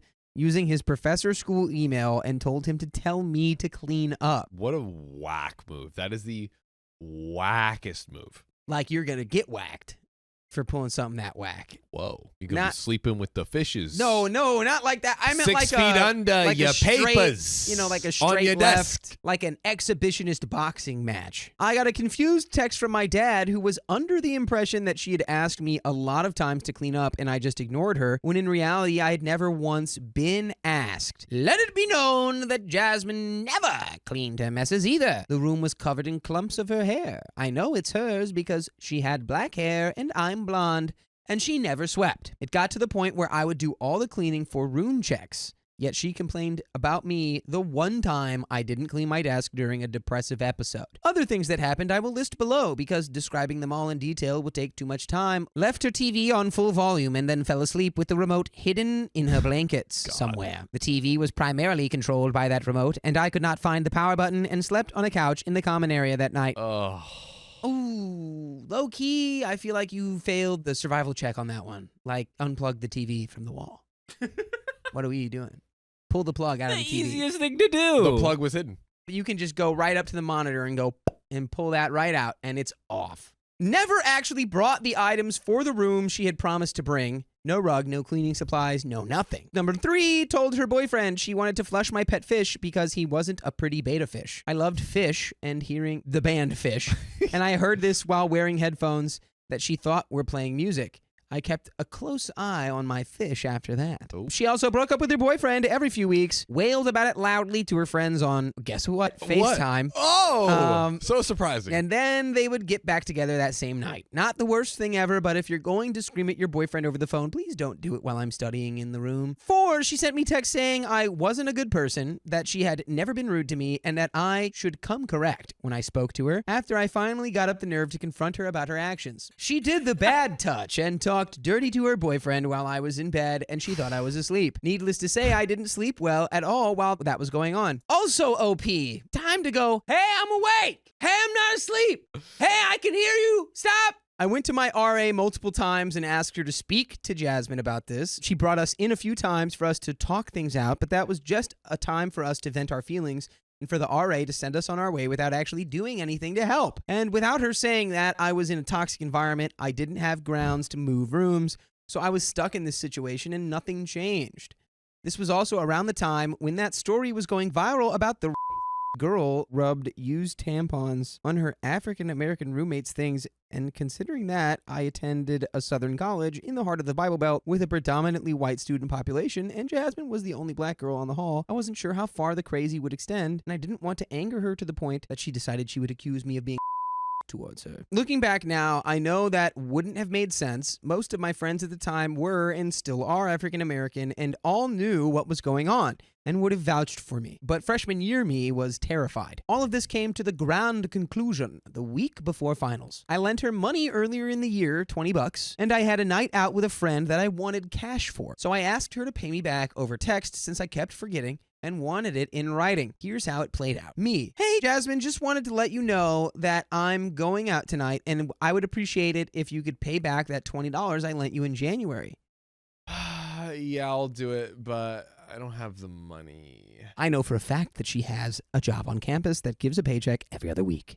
Well, you've had months now, and I get that money can be tight, but I've given you a lot of time to pay me back, so please either Venmo me or leave it in cash on my desk. No reply. And then my phone rings, and it's Jasmine, so I answer it. Me, hey! Who the F do you think you are?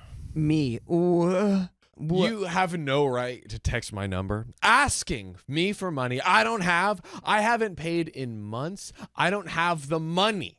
Don't ever text me again. You don't have the right to speak to me that way. You should speak to me in person about this. Click. Immediately hangs up. I immediately break down and cry for a while before calming down and deciding that I'll talk to her again after that night. Also, this is $20. Like, that was a lot of response. I'm a college for $20. student. I'm broke. Listen, man. I've been in a spot where I can't afford $20, but it's like, I just mean more of like you don't have the right to message me. It's like, this is not that serious. Yeah. It's $20. Nah.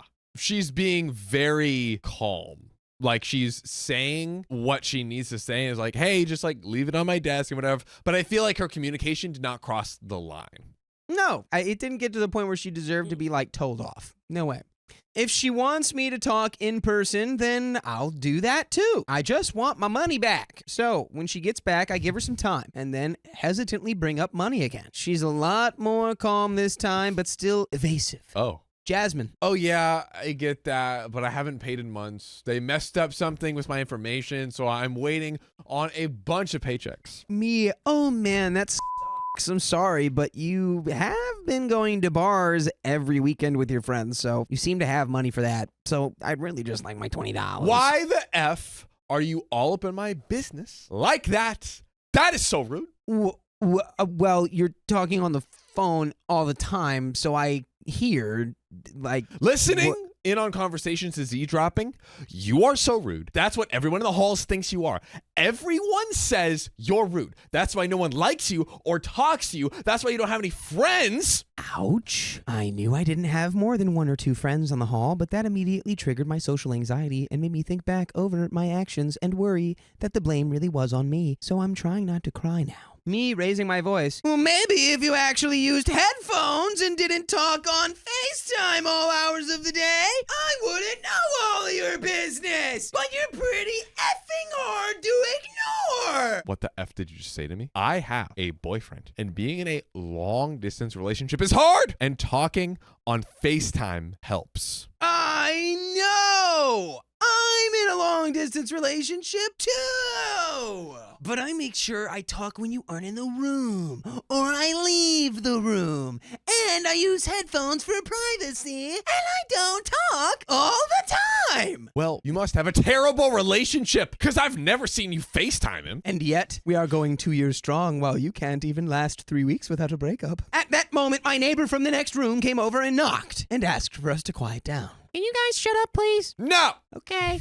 I got up and left my room, going to try to find somewhere quiet to cry. The girl next door, an actual angel of a girl, saw me and went with me downstairs, bringing the RA and sitting with me and bringing me tissues, while I sobbed and spilled everything about Jasmine to her and comforting me, saying that no one thought I was rude at all and that I was liked by many people on the hall. I was just not around to hear it. My RA finally decided to escalate things to her boss, who talked to me and Jasmine separately. And even though she could not do anything for us, she promised to give me priority housing next year and pulled strings to get me into the nicest housing on campus, where I have suite style living with my own private room. And I'll have that for the rest of my college career. Jasmine paid me my $20 because I had her agreeing in writing that she owed me and could not deny the fact. And then I blocked her and deleted all connections to her after she moved out. I was ready to forget all about her and move on. There's no real victory here. This isn't revenge or anything, but I do have some closing info you might find satisfying. So remember how I said that my dad was a professor teaching a required class? Well, for some reason, Jasmine decided to take his course, meaning that at the end of the semester, I got all the details from my dad regarding her behavior in his class. By the way, we're gonna tell your dad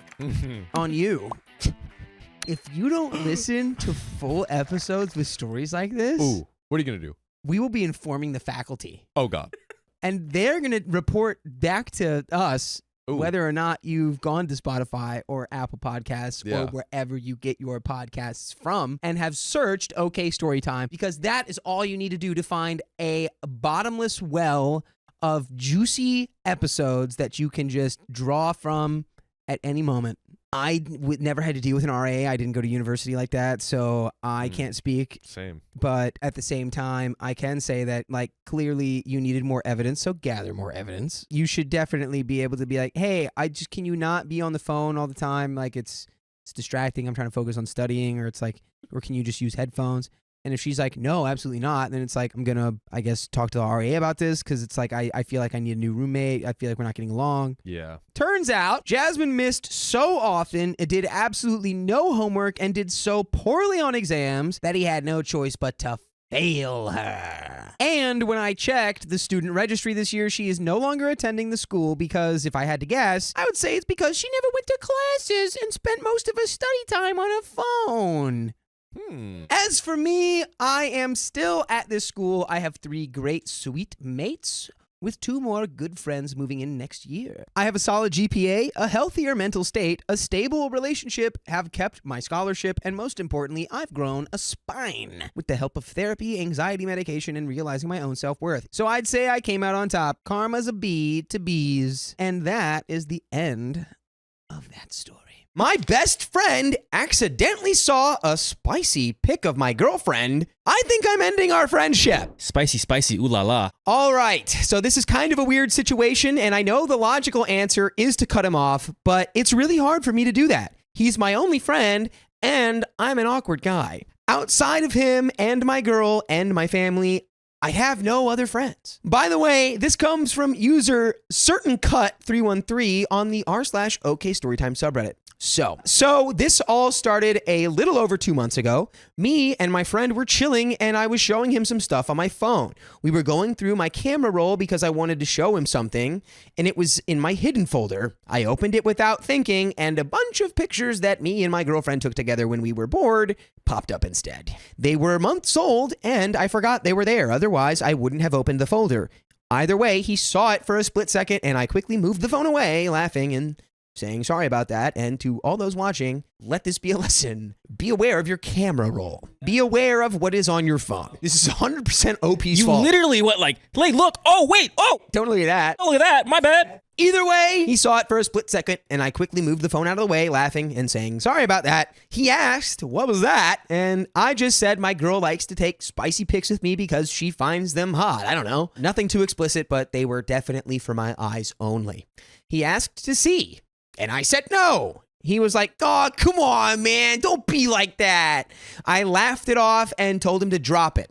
He did at that moment until he saw my girlfriend in person and wrapped an arm around her when we said hello. Obviously, she was confused and pushed him off, asking what his problem was.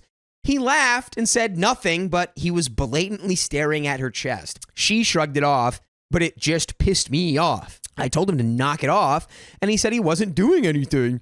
Since then, he always asks to see something on my phone, and normally I just hand it to him because I have nothing to hide on my phone, but I found myself not being able to trust him and asked him what for. He said that he wants to look at the screenshots of the PowerPoints I took in class. I told him I'd just airdrop it to him, and he says he doesn't want them in his camera roll and it'll be quick. I handed it to him and let him take a quick look at it for a few moments as I went back to playing my game. But I noticed he was typing a lot on my phone when he was just supposed to be looking at pictures. I stood up, pretending to grab something from my bedside table, and saw him swipe out of the hidden folder after failing to guess my passcode to unlock it, and then scroll through my camera roll for the photos. A few seconds later, he said, "Oh man, I can't find him," and handed it back to me. So, it's obvious he was trying to unlock my folder to look at the photos of my girlfriend, and it just pissed me off. I also want to confront him, but I don't know what to say. I also suck at confrontation, and it's scary. And like I said before, he's my only friend, and I don't want to piss him off and make him leave. Well, dude, this is not a friend you want to have. It's plain and simple. Would you rather have one really gross and weird bad friend or just your girlfriend? I'd think that your girlfriend would be upset hearing you say that you have no friends when you have your girlfriend, who I would hope you think of That's as your best also friend a there. friend. Yeah. Anyway. My girlfriend doesn't know he saw a glimpse of the photos, but I reckon she doesn't care because she told me once she showed her friends the spicy content because she thought it was hot and wanted to show off. Whatever. I don't know what she showed them, but it doesn't bother me. My friend trying so hard to get a look at them does bother me, though. I don't like what the girlfriend did. I don't know if she asked for consent. She's like, I showed spicy videos. I don't care. And I know he doesn't care, but like that's one thing I'm like, Yeah, that is something. If you're going to show stuff like that, consent. especially to like mutuals, like if those friends that you have are friends that OP knows, Yeah. that's weird. Yeah. You should make sure that he's crystal clear okay I'm going to with put a that. little like flag up on that one. If she asked for your consent and you said, okay, that's fine. We do have an update, so let's get into it. So, I went to see my girlfriend before she finished her shift, and while I was walking her home, I told her about the entire incident. I told her how we accidentally saw one of the photos we took all those months ago and told her how he's been really weird about wanting to see more. She said he was being weirder than usual, but never would have guessed that. She wasn't mad at me and understood that it was all an accident, which was good. I was scared she would think I showed him on purpose and get mad at me, but the opposite happened. I also asked her if he had been weird to her behind my back or if he said or did anything to make her uncomfortable. She said not that she can think of. And I mentioned the time I saw him staring at her chest in my old post, and she said she barely even noticed. She just always found him annoying, and she's glad that I'm starting to see the same thing. Guess I was just blind to his weirdness. I told her I'm cutting him off, and she said she'll support me all the way, which is good. And really quick, just to clarify, there's nothing wrong with being weird. This particular brand of uncomfortable behavior this is gross. This is not weird. This is not really acceptable. Yeah, it's the gross weird. As a weird guy, I have plenty of friends. As an awkward guy, I have plenty of friends. But this goes past weird. It's just gross. It's gross. The fact that he's so... he keeps pushing. He's like, I just want to look at it. I just want to keep looking at it. Dude, stop. Let it go, dude. Better yet, get your own girlfriend. I haven't spoken to him yet. Quite frankly, I'm a bit scared because I'm about to cut off a half a decade-long friendship, so I just need a bit of time to process it. But I haven't spoken to him in a few days. He has no access to my girlfriend. We don't live together, so there's no reason for him to like show up at her house or anything. He sent me a text like 3 days ago and I haven't responded. I don't know if I should just block him or talk to him in person. My girlfriend says that she wants to scream at him for being a weirdo, but I don't want him getting in her face if something happens. So I told her I'll be doing it when we are alone. I don't want her getting involved if things get down to it. Oh, if things get down to it, OP says. Which, by the way, you can always get down to it with us every weekday at 3 p.m. PST when we go live on YouTube, Facebook, TikTok, and Twitch.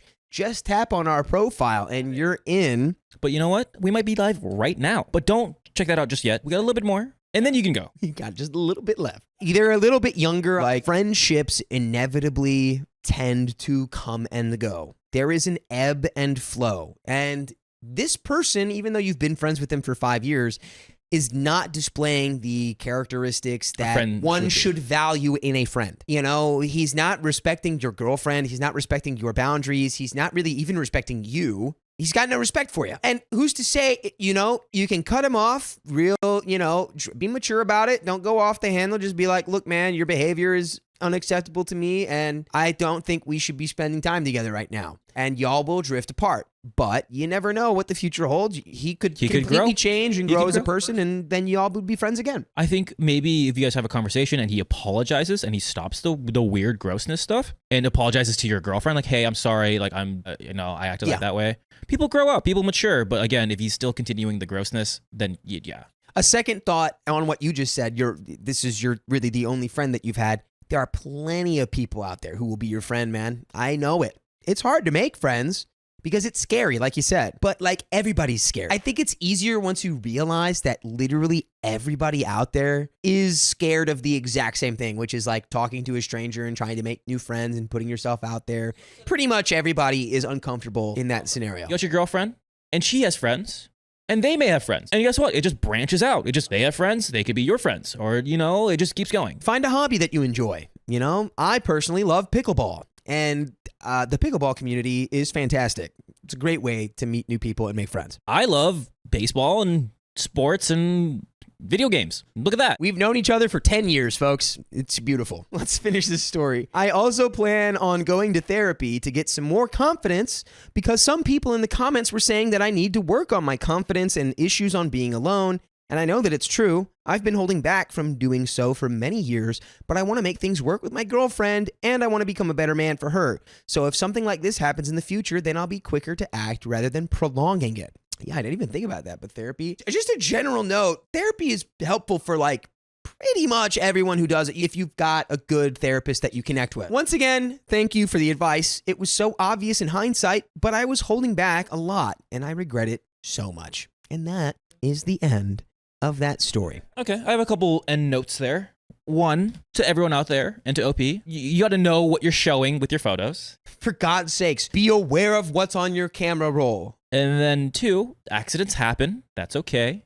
Sometimes you show your photo roll and oopsies. If you're gross, don't be gross. You wouldn't let it go. It's just gross and incessant and not cool. Not okay. The reality is that a lot of adults have adult pictures. Yeah, with other it's your adults. phone. Yeah. It didn't start with the smartphone. That's been going on for a long, long time. Like, I'm pretty sure there's like little naked paintings in like cave paintings. Again, spicy pics have been going around for a long time. Just know if you're about to show your friend your hidden folder. You just be wary of what you're doing. 2, you can make friends. Friendships end, but you can make new ones. Don't be afraid.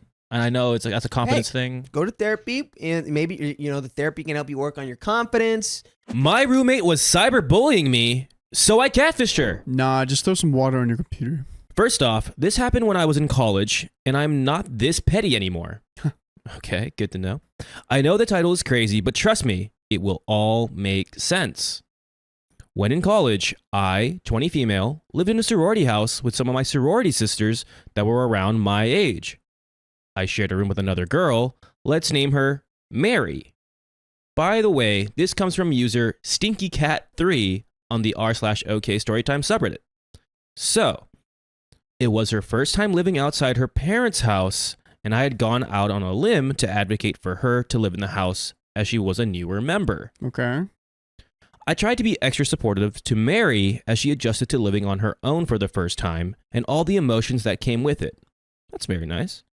I even offered to be her roommate so I could look after her. Aw. Make that transition easier for her and try to be helpful older sister. Try to be that helpful older Gotcha, sister type. okay. That's yeah. That's sweet. Plus, like, I guess, like, in the sorority house, like, you're big or whatever. Yep. So Being cool. a good example here. Yeah. Look at you. Social media was something that was rather new. I'm old. And there were only a few sites available. Whenever something new came out, we all joined and followed each other. Nice. When Twitter became big on our campus, I suggested to Mary following each other as she had recently joined and I already had an account. Okay. She denied and played it off, so I did not think much about it. We were otherwise really close and did pretty much everything together. We had been living together for almost the entire school year at this point and had been going well, or so I thought. I would notice Mary on her phone a lot more. Catch her saying things under her breath and giving me the cold shoulder. It came out of nowhere, so I would ask other housemates, and they told me I was reading into things and should let it go. Interesting. I tried not to think much about it, but it would nag at me over time. This came to a head when I was asked to help one of our other members make their Twitter account. Like I said, it was still rather new, and some people did not know how to operate it. As I was showing her how to navigate it and add people, Mary came up to us and suggested that we added her. I helped facilitate that, and Mary accepted her almost immediately. Mary had a private account and was very selective about who followed her, so I found this a bit suspicious. Weird. So Mary lied, or not necessarily lied. She's just like, oh, I don't want a Twitter account. Yeah, she's doing something with that Twitter account. She's ranting about people. It's her little diary. Uh-oh. Her little internet diary. Her internet diary. Later that day, when I got on my computer to work on homework, I found that I still had Twitter open. There were many new notifications, and when I went to read them, I realized it was not my account, but the other members. Oh. Most of the notifications were from Mary, Okay. and saw that she had been writing things about me. Oh. Not about you, OP, but we kind of expected. She would complain about my boyfriend calling me every night to say goodnight because it was annoying. Make fun of the way I looked. I am a heavier set than she was, and she felt I looked gross. Oh. And would live update what I did during the day to highlight how lazy she felt that I was. This was very shocking to read, and I immediately felt angry and hurt. While I felt inclined to read more about what she had written, I felt bad knowing that I was using another person's account. It made me feel a bit icky to continue. This is when I decided to make a fake account to see if I could get Mary to follow me. Ooh. Okay, all right. I made a vague account stating that I was a member of our sorority from another school and used stock images to try and make it look like a real account. Beautiful. All right. People do this every day to me. You're like, that's not a real person. Yeah, they're like, click this link. And I'm like, no thank you, pretty lady. We go all the way back. I added a few people that we mutually knew, especially ones that I knew would interact with me to see if she would take the bait. It only took a weekend, but she requested my fake account to follow her. Okay. Oh, she requested your fake account? That's crazy. When she accepted my follow, I decided to do a deep dive and read all of her tweets. Ooh. I quickly noticed that she was using her account as a diary of sorts, like I said. Keon called that. A diary. She would complain about anything that bothered her, would shout out things she liked, discuss pop culture headlines, etc.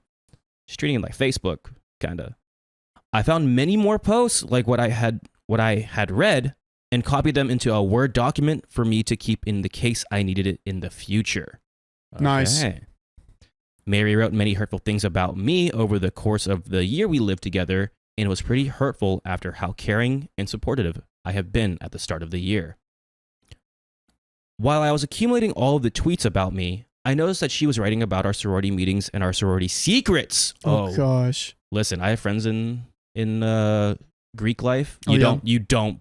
That's like sacred stuff. Yeah. The sororities, like meetings, whatever. You can do whatever, as long as it's like mundane. But the secrets, if those go out, you can get like they'll Jail kick you time? out. Not jail time. They'll just kick you out of the sorority. Gotcha. But like pretty bad stuff, depending on what you do. Just this changed the focus of my operation. She did not have only sorority sisters following her, so she was breaching our confidentiality with these tweets. No wonder she was so selective with who followed her. So this might even get everyone who's involved. Yeah. Before we continue, what do you think OP's doing the right thing? Yeah, I think she's trying to cover her butt. She's hurt right now. She's especially since she was there for Mary. But do you think OP should have waited or like get all the facts first or like confronted her immediately? What would you done? No, I think what she's doing, she's getting all the facts right now. Okay. And then I think once she understands everything, she will go after it. Okay. I would have like waited maybe like a couple weeks and like what she's doing, the Word document, get it all on paper. Yeah. But then be like, what the hell are you doing? Oh, yeah, totally. Especially since you're living with her because they're roommates. Mm-hmm. And that's your homie. You thought, but she's not really your homie. that sucks. That's what hurts the most.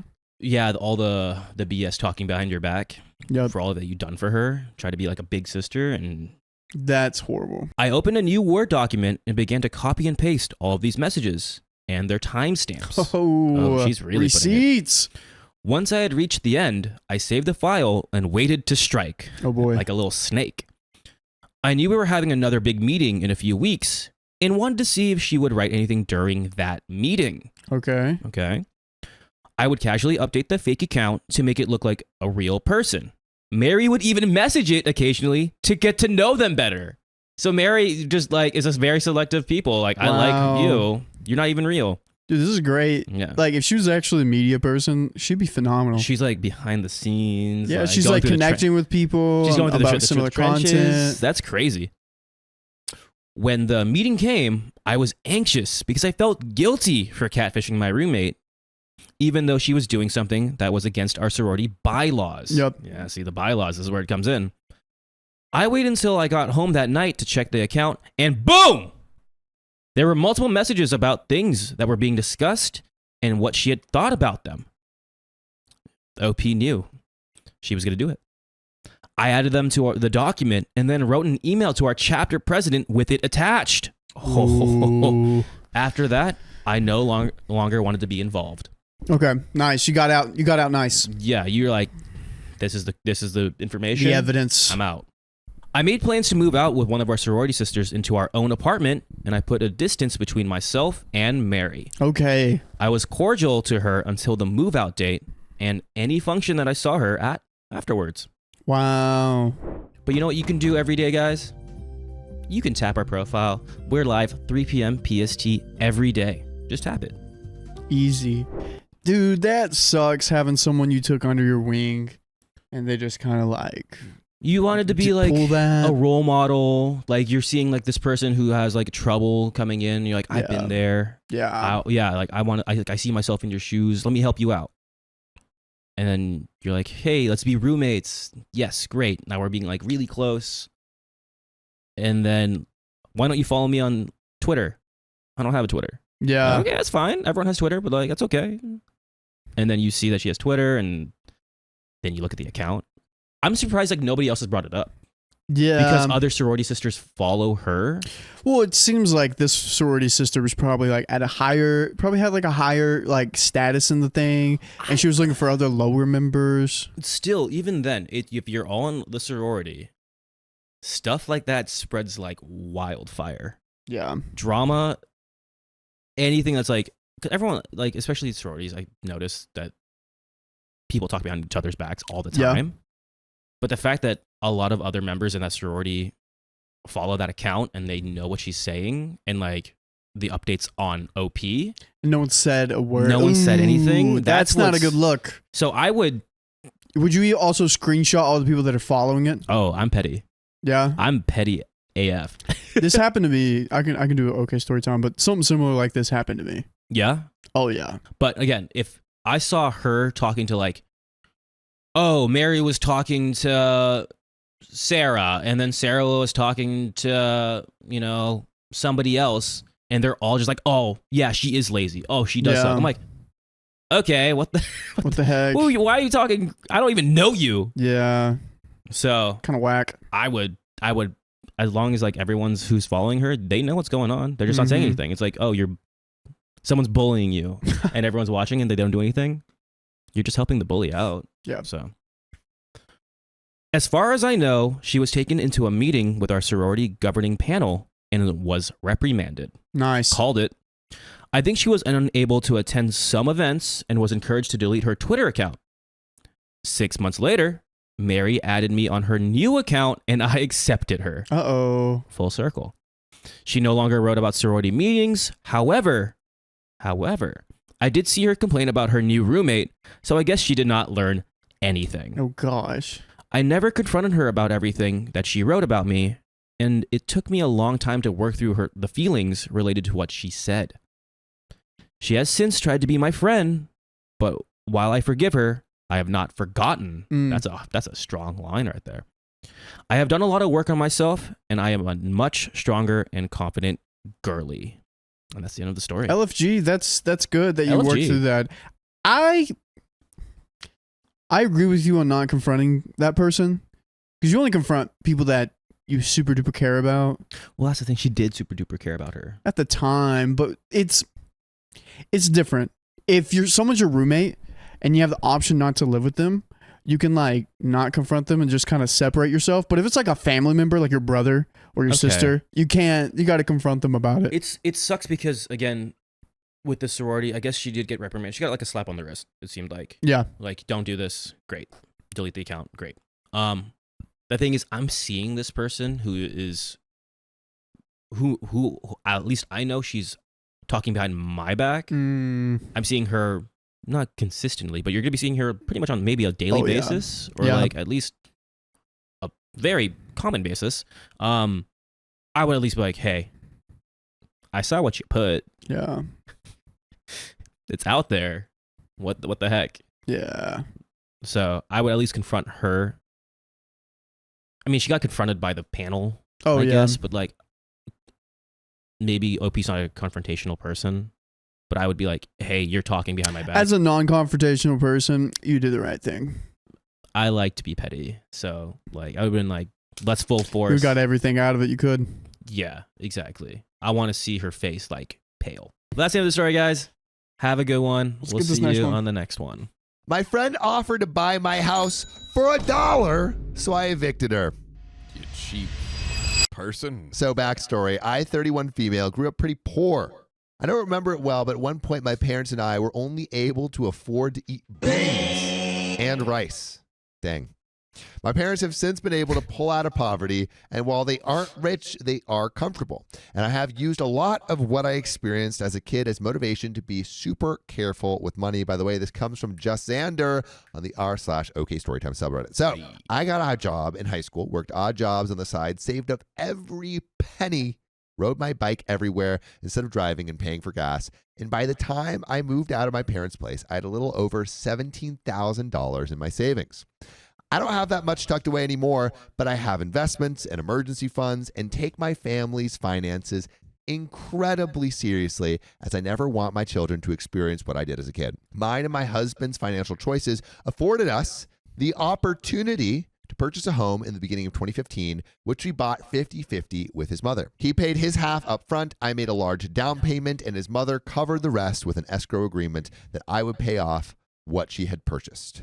I've since completely paid my half, and the house is fully owned by myself and my husband. It's a 4-bedroom, 1.5 bath, 2-story home with a finished basement, attached 2-car garage on a double lot. Dang! We got the house for an absolute steal at only $118,000 for sale by owners. Since purchasing, we have installed a fence, updated the oven, washer and dryer, water heater, furnace, and paid for materials to have all the interior rooms repainted. The only updates it needs are purely cosmetic, as the exterior paint is an ugly brown pink color, which we have started repainting and need to finish. The hardwood floors have some distortion due to being a 100-plus-year-old house and us having dogs when we live there, and the bathroom could use an update, but structurally speaking, doesn't need one. Sounds like a great house. Sounds like a great house. Needless to say, on a scale of 1 to 5, with 1 being tear down the house and start over, and 5 being it's ready to put on the market to sell for $300K today, the house is sitting at 3.5 to 4. Okay. Backstory complete. Let's get into what has become my biggest headache for the past 4 years. I have a friend, let's call her Carly. female 27, who had incredibly similar experiences to me growing up, but struggles with finances and has never seemed to get the hang of keeping any sort of savings over $50 at a time. I'm not sure if it's lack of self-control or that she's simply too focused in the moment when she gets paid and doesn't think to look long term, but she consistently makes her lack of funds everyone else's problem. I don't blame her for having issues with money, as learning to create a budget isn't exactly taught in school, and it took me years to learn to find a healthy balance. And the freedom of being able to buy whatever you want with no restrictions is super tempting, but at some point you have to learn to take responsibility. During the course of our friendship, I have helped her build countless budgets based off my own. I made a roughly the same amount of money as her, but each time they failed for whatever reason. So this friend doesn't seem too good with money. We tried different ways to try to trick her brain into realizing that money sitting in her account wasn't to be touched, as everything needed to be used for bills, etc. And each time she would wind up still using every penny. It finally came to the point where I refused to help her with the budget anymore because she never listens to my advice. And when I pointed out the easiest and fastest method to get her spending under control was to get a payee, she said she didn't need to be treated like a child who receives an allowance. Okay, so someone who holds your money so you don't spend it. Yep, a person receiving money from another party, the payer, during a financial transaction. Ha. Fair enough. I washed my hands with that topic. Carly moved out of her mom's house a little over 6 years ago into a mutual friend's place. Let's call her Tia, female 27. As far as I've been told by Tia, Carly paid little to nothing in rent, even though they both worked at the same company and made close to the same salary. Carly's living space was an absolute disaster. I can imagine.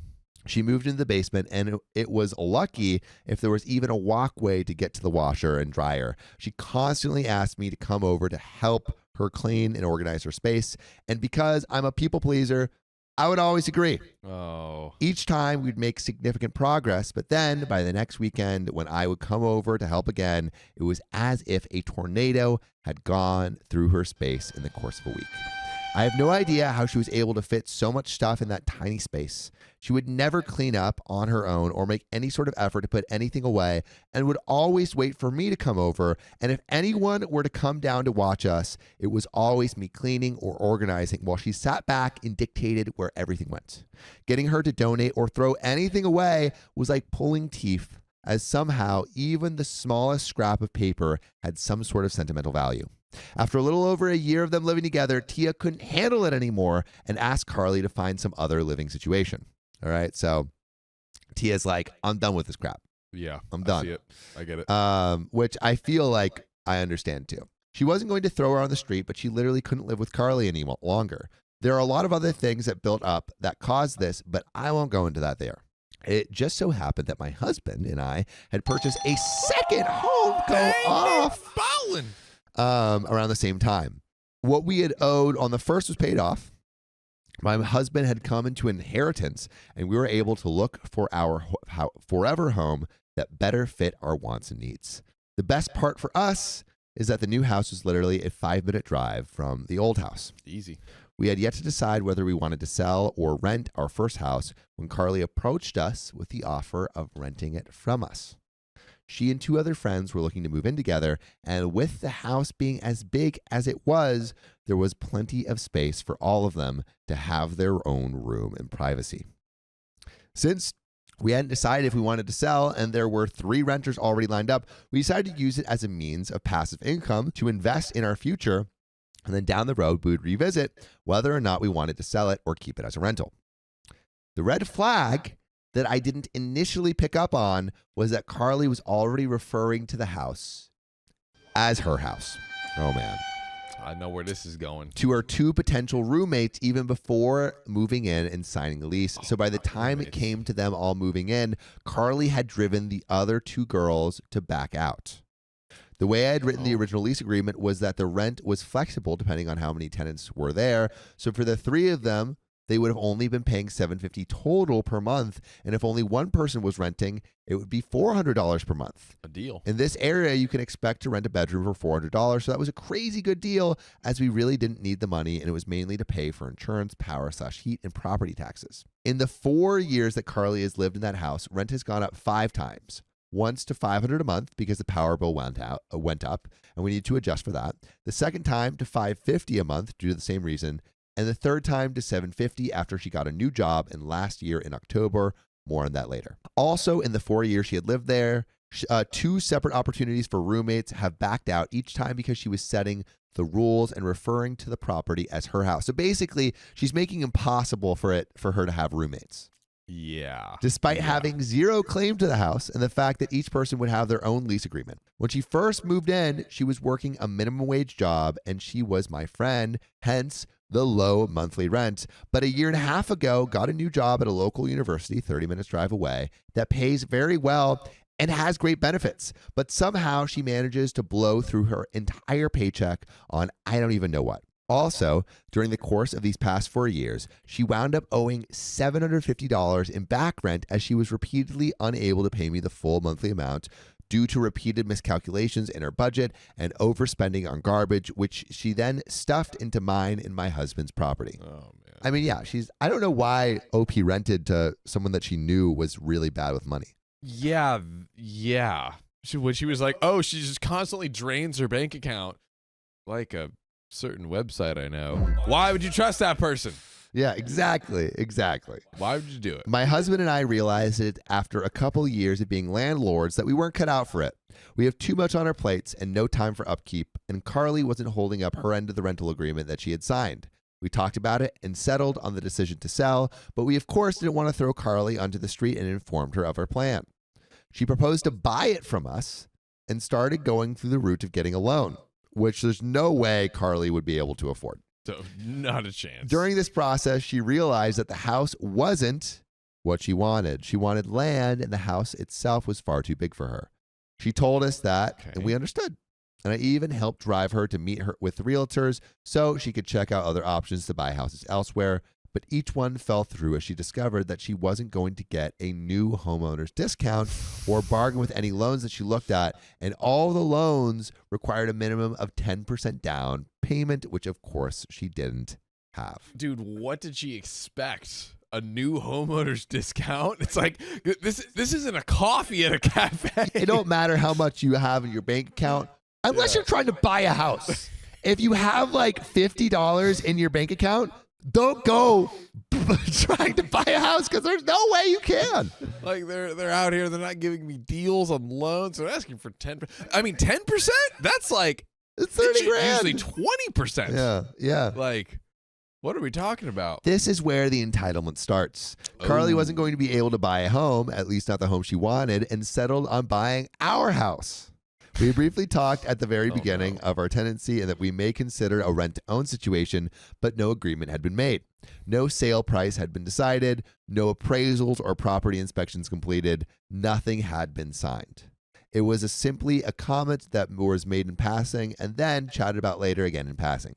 She took it as gospel truth and said that if she bought the house, that she expected the 2.5 years of rent she paid us to be comped off the total sale of the house.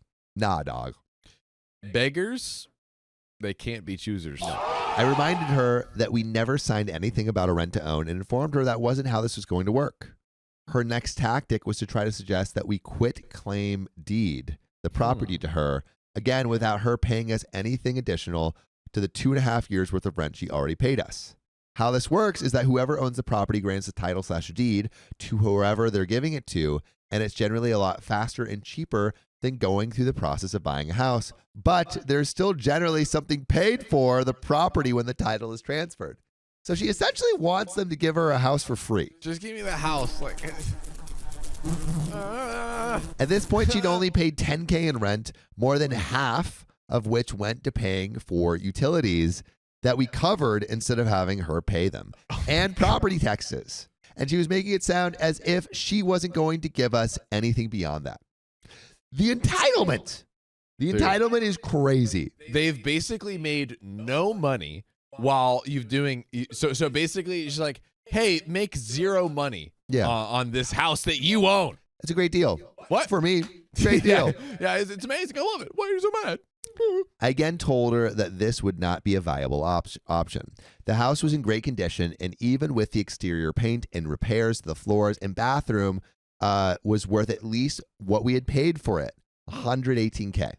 She tried to spin it that she was doing us a favor by taking it off our hands, as I had expressed to her that we were tired of being landlords and it was more an effort than we had time for. Yeah, she's tired of being your landlord. You are making the landlording difficult. Her last attempt at buying the house on her own was to offer me $1. It ain't nothing. Whoa. That is true. It ain't nothing. That is true. That's right, a single dollar. I'll admit, I don't know if this was a failed joke attempt on her part, but it certainly fell flat, and I was so mad I was shaking, though I laughed it off. Side note, during the time she has lived in the house, my husband and I have some stuff stored in the garage as Carly parked on the street due to convenience, and she suggested on multiple occasions that she start charging us rent for storing things in our own house when none of it was in her way whatsoever. And we had already made it clear that if she purchased the house, that we would remove all of our property. If the landlords are to pay you for storing some stuff, we would be millionaires. That is true. That is true. Our landlords were storing stuff in our garage all the live long day. Yeah. At the end of 2022, Carly started dating Reggie, 28 male. They were long distance and would take turns visiting each other. And Carly made the comment to Reggie that we were looking to sell the house. And we threw out a couple numbers, the very lowest being $100K, which means they would be losing money. Yes. Sorry, They- $100K for a house? Yeah, but they bought it for $118, but said that we, of course, would have an appraisal and look at the market value. How much do you think the market value of this house is? I'm guessing like $250. I'll stick with 3. He offered to buy it from us and said that he would start the process in March/April of 2023. I was relieved. My husband was relieved. Carly was relieved. Everyone was looking great. Some information about Reggie at the time. He's a retired Marine. He gets a monthly check from the government for close to $2,000 on top of his well-paying job. I'm guessing based on what Carly told me, but at the time he made his offer, he was probably making $4,500 to $5,000 a month. When March/April came around, Carly and Reggie informed us that he would not be able to afford paying both his rent, where he lived, and a monthly mortgage payment, and wouldn't be able to start the purchase process then, but would start the purchase process in October instead, when he planned to move in with Carly. Before Reggie moved in, an ex-friend offered to rent a room in the house from Carly and pay her, despite subletting being clearly stated in the lease agreement as prohibited. I bet she would have charged him $750 a month. Yeah. Let's see. So Carly so generously offered to pay us some of the amount that she was paid. The agreement fell through and the friend did not stay in the room. I'm not exactly sure why he chose to do things the way he did, but Reggie didn't start the purchase process at all until after he had moved and quit his job, meaning the only source of income he had to show to a mortgage company was a monthly stipend from the government, which even with the veteran's loan doesn't work as proof of income. Yeah. When he moved in, rent increased to $1,000 a month, which is still under value for the size of the home, and a brand new rental agreement was written and signed stating that if they had not started the buying process to purchase the house from us by mid-April of 2024, that we would not be renewing the lease, nor would we work with them on a month-to-month rental options, as myself and my husband are completely and totally over this mess. Yeah. Which I can understand. Yeah. What a mess. Very much a mess. We also stated in the rental agreement that we were not going to list the house for sale as a sign of good faith to allow Reggie and Carly first choice on the house to buy it. Why? Why are you giving them this? They have done nothing but cause you headaches. You just need to take your house and run away from these people. Yeah, we have to stop. Also, what is Reggie's relation to Carly and everyone else again? Their boyfriend, girlfriend. Ban them. Ban them from the Please. Here's a rapid list of things that have happened since October. Reggie paid the $750 that Carly owed to me in back rent. Carly and Reggie informed us at some point, either late November or early December, that they would not be buying the house as the repairs required amounted to more than $50K. I don't know where they got this number, as I have budgeted on multiple occasions to redo the flooring, and it would be less than $15K to redo the entire house. Nor would repainting cost more than a few thousand, or the bathroom remodel, as they intended to do the work themselves. We repaired the major damage in the bathroom recently for less than $500. They could not acquire rental housing due to having 3 cats and will indeed be staying in the house. We informed them that we are not renewing the lease and reiterated our reasoning. Okay, good.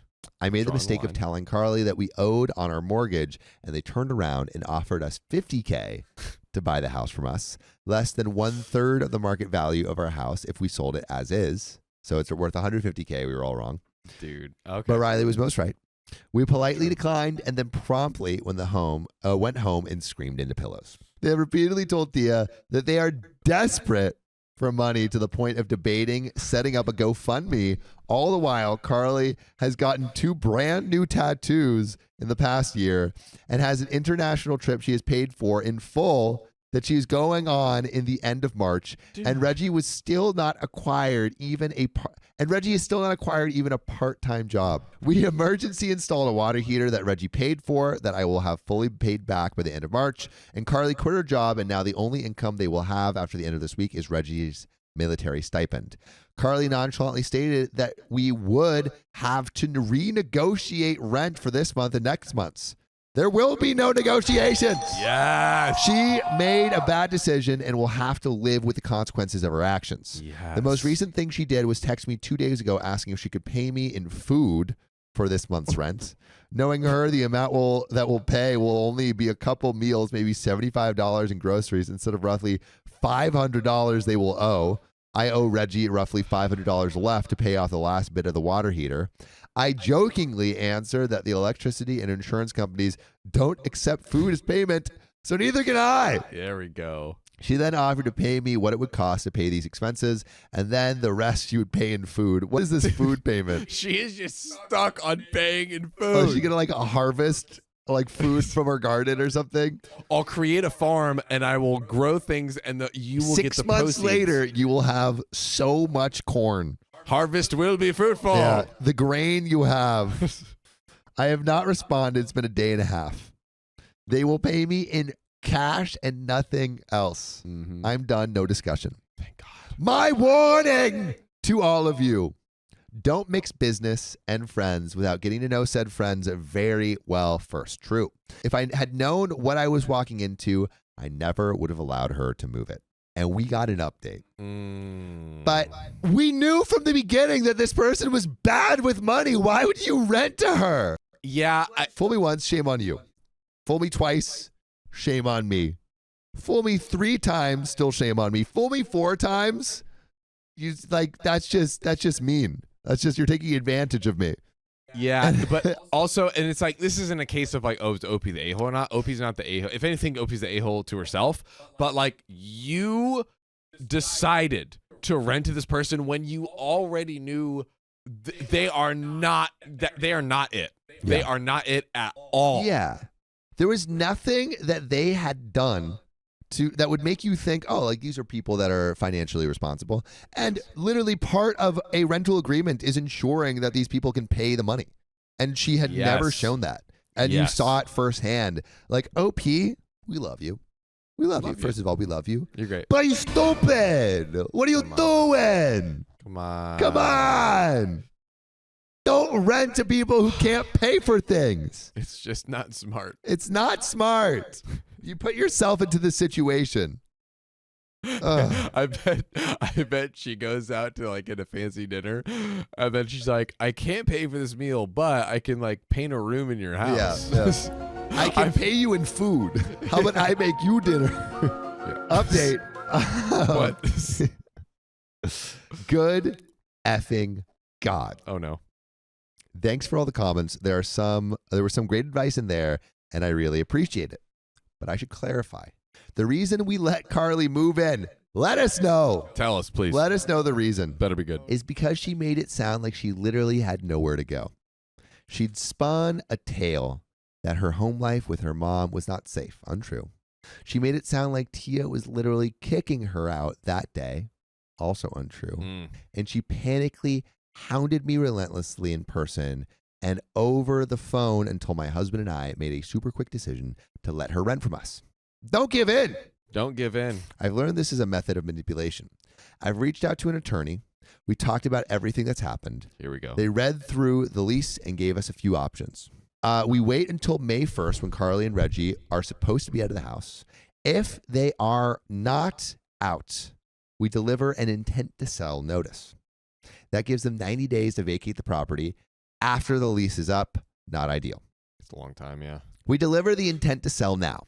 That means they have until mid-June to get the F out. Still not ideal, but better. If they're still in the house past 90 days, we file an unlawful detainer and the cops forcibly kick them out. We can't evict them because we don't have the grounds. Even with all of this, the courts just about everywhere are against landlords and in favor of tenants. That the minute their rent is late, we have grounds for the eviction. That gives them 14 days to pay or get the F out. But if they pay, the eviction process ends, so still not ideal. They can't get squatters' rights because they haven't been there long enough. I'm going to be telling my mother everything she's done because I'm pretty sure she has no idea. I'm also telling all our mutual friends. I've done a lot of self-reflection lately before writing this post and came to several conclusions. I know she's not my friend. I had a false idea that I was helping someone that I saw as a friend, and in the end, I enabled her crappy behavior. I'm aware I'm a doormat. I know I don't know how to set boundaries. I spent a lot of time on the phone and in professional offices over the last few days. I'm on a waiting list to see a therapist, okay, and learning to set boundaries because I don't ever want to teach my kids my bad behaviors and habits that got me into this mess. Go off, Queen. And for all of you who mentioned that it is a miracle my husband is still with me, why does Reddit always do that? He was with me along the whole process. I never did anything without his consent. Since we owned the house 50-50, I'm taking most of the blame because Carly was my friend. I've apologized to him, and we have had a deep conversation about working on communication.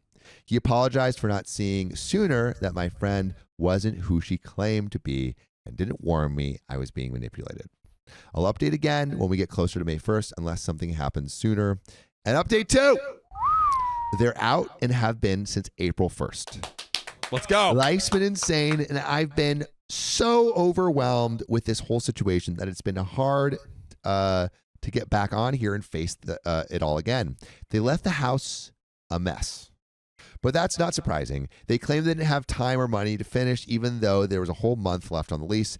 Honestly, I'm happy that they're out, though I'm pissed about the mess. I'd rather clean up a bit instead of fight them in court or kick them out. I told her mom and showed her everything, and her mom was angry as well and told her off a couple of times for 1, leaving the house in the state they did, and 2, treating me and the others the way she has. I've also started therapy, and I'm working on setting boundaries and getting over my people-pleasing. The last I spoke to Carly was yesterday because I learned from a friend that she joked about leaving the house a mess on purpose because she was mad at me. I confronted her and asked why, even if it was a joke, because even jokes have some basis in truth. She said that it was because emotions were running high and she was stressed at the end when they were getting ready to leave. That she was frustrated with how little I did with the house while she was there, despite me repairing everything that needed it ASAP. Dude. And she was mad my husband and I stored some of our things in the garage. I explained that 1, it's our house, we can do that. 2, there was plenty of space in the garage for her things as well.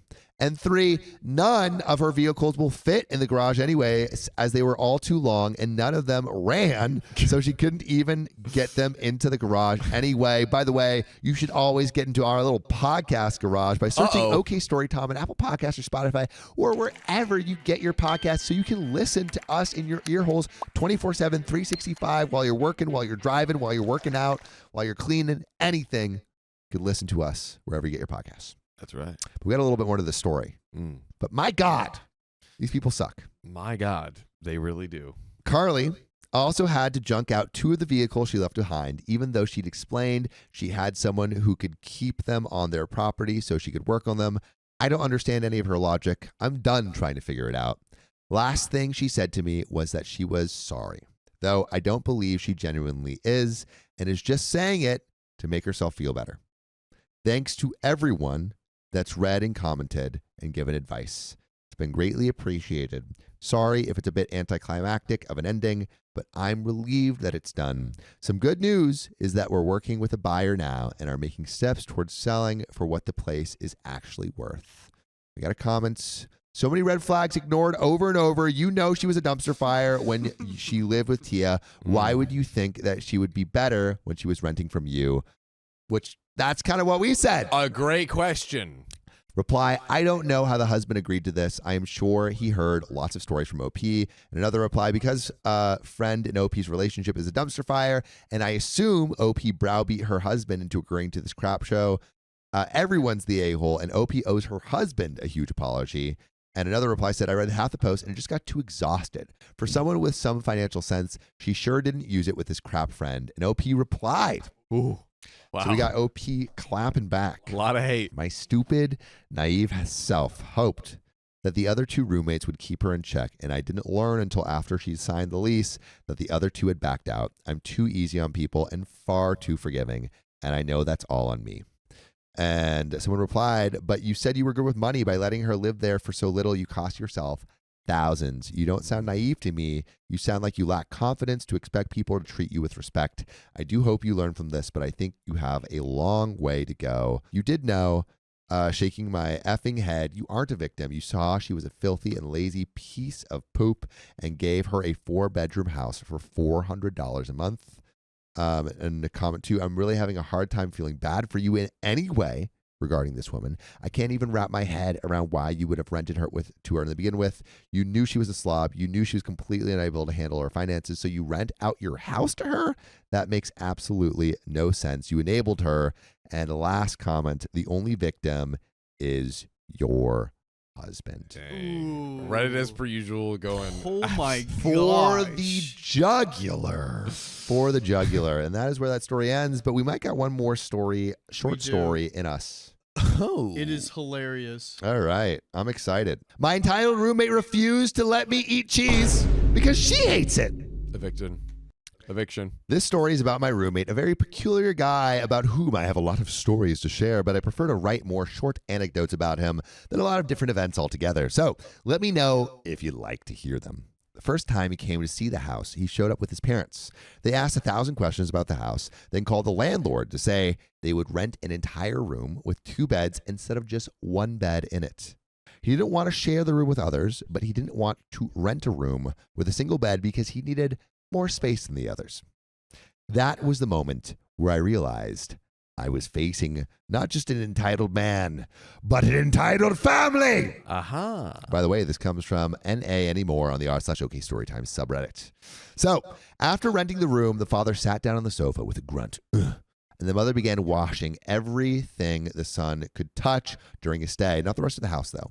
So, at the dinner time, we couldn't cook or eat because the lady had to rub the furniture chosen by the son to store his belongings. I guess to Rub? Yeah, rub it to clean it. The shelf on the refrigerator that the son had chosen to occupy and so on. At a certain point while I was in my room, I heard them calling me loudly. OP! So I ran to the kitchen thinking of what could have happened. The son was behind the mother with folded arms, and she was vigorously rubbing the door of a piece of furniture. She looked at me and asked, "Do you eat cheese?" Yeah, it's delicious. I thought about it for a moment and answered, "Well, it depends. Some types of cheese." She glanced at me again, this time with pity in her eyes, and added, "Well, my son doesn't like cheese." I wasn't sure how to respond, so I tried to joke about it. "Well, it means I won't offer him dairy products," I replied, laughing, but they were very serious. Do you really want to eat cheese?"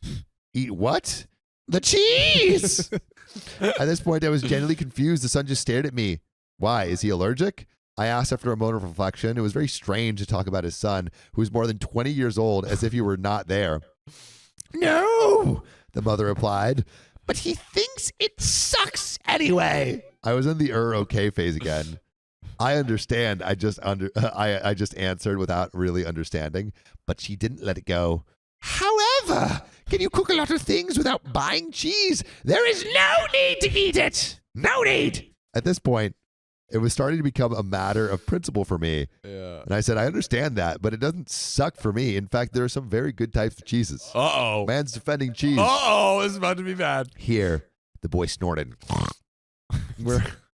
Whereupon I turned to him because the situation was starting to get really ridiculous. "You don't drink milk?" "Yes." He finally spoke. "What? And you don't eat yogurt?" I kept asking. "Yes." He continued. So the mother, suddenly satisfied, intruded again. "Exactly. You can eat milk and yogurt. He likes them. Those are okay." "But I'm the one who eats cheese, not him," I repeated a little dully without really knowing what else to say. She got annoyed. "Whoever eats it has nothing to do with it at our house. Cheese doesn't come in because otherwise he throws it away." He can't even stand it. That's right. At your house, I replied. 3 people live in this house. Even if I chose to not eat cheese anymore, I certainly can't force the other boy to do the same. My reasoning didn't intimidate the lady who tried to protest, but at that point, I simply turned on my heels and left. Unfortunately, the matter didn't end here. For months, we quarreled over the cheese problem. For months? With the boy screaming every time he saw it on our plates. Cheese! My weakness! 2 years have passed, but he's still a huge pain in my hiney. God, you still live there? And there's an update, dude. I would leave. I would leave Run, Cheese Man. bro. Just get a second job to pay, pay the leave. lease until it's done. Update. His mother is a homemaker. His father does manual work. He is unemployed.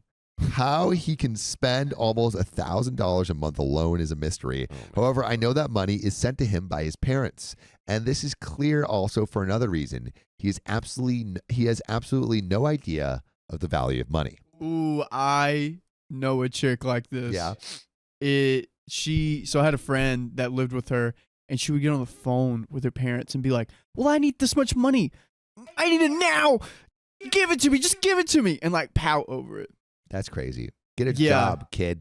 Yeah. Get a job. The first thing he did after moving in was buying things for himself. Okay, you'll say, it's normal to buy food, toothbrush, soaps, things like that. Yeah, too bad I'm not talking about things like that. His first trip back from the supermarket included pots, pans, a cutting board, cutlery, a pillow, and a drying rack. I was expecting an anime pillow. Yeah. Yeah. That's kind of normal. Something like Initially, I was a little naive, having no idea how spoiled he was. Those are totally normal things to get, though. Oh, I pointed at these things were already in the house, and he replied, shouting at me, "No, you understand nothing. These things are mine, not for the house." He went to his room, changed the pillow on his bed, and went back to the living room and threw the old pillow at me with a disgusted face expression. "Take! I would never use this." It was our first day of cohabitation. Over time, there have been other, at least unusual purchases, such as a personal coffee machine. That's not weird. These are all normal purchases. But he's purchasing things they already have, at least earlier. Yeah, it's because he's the only child. He doesn't know what shore is. Shore. A set of personal basins or even personal pieces of furniture. That's a little weird.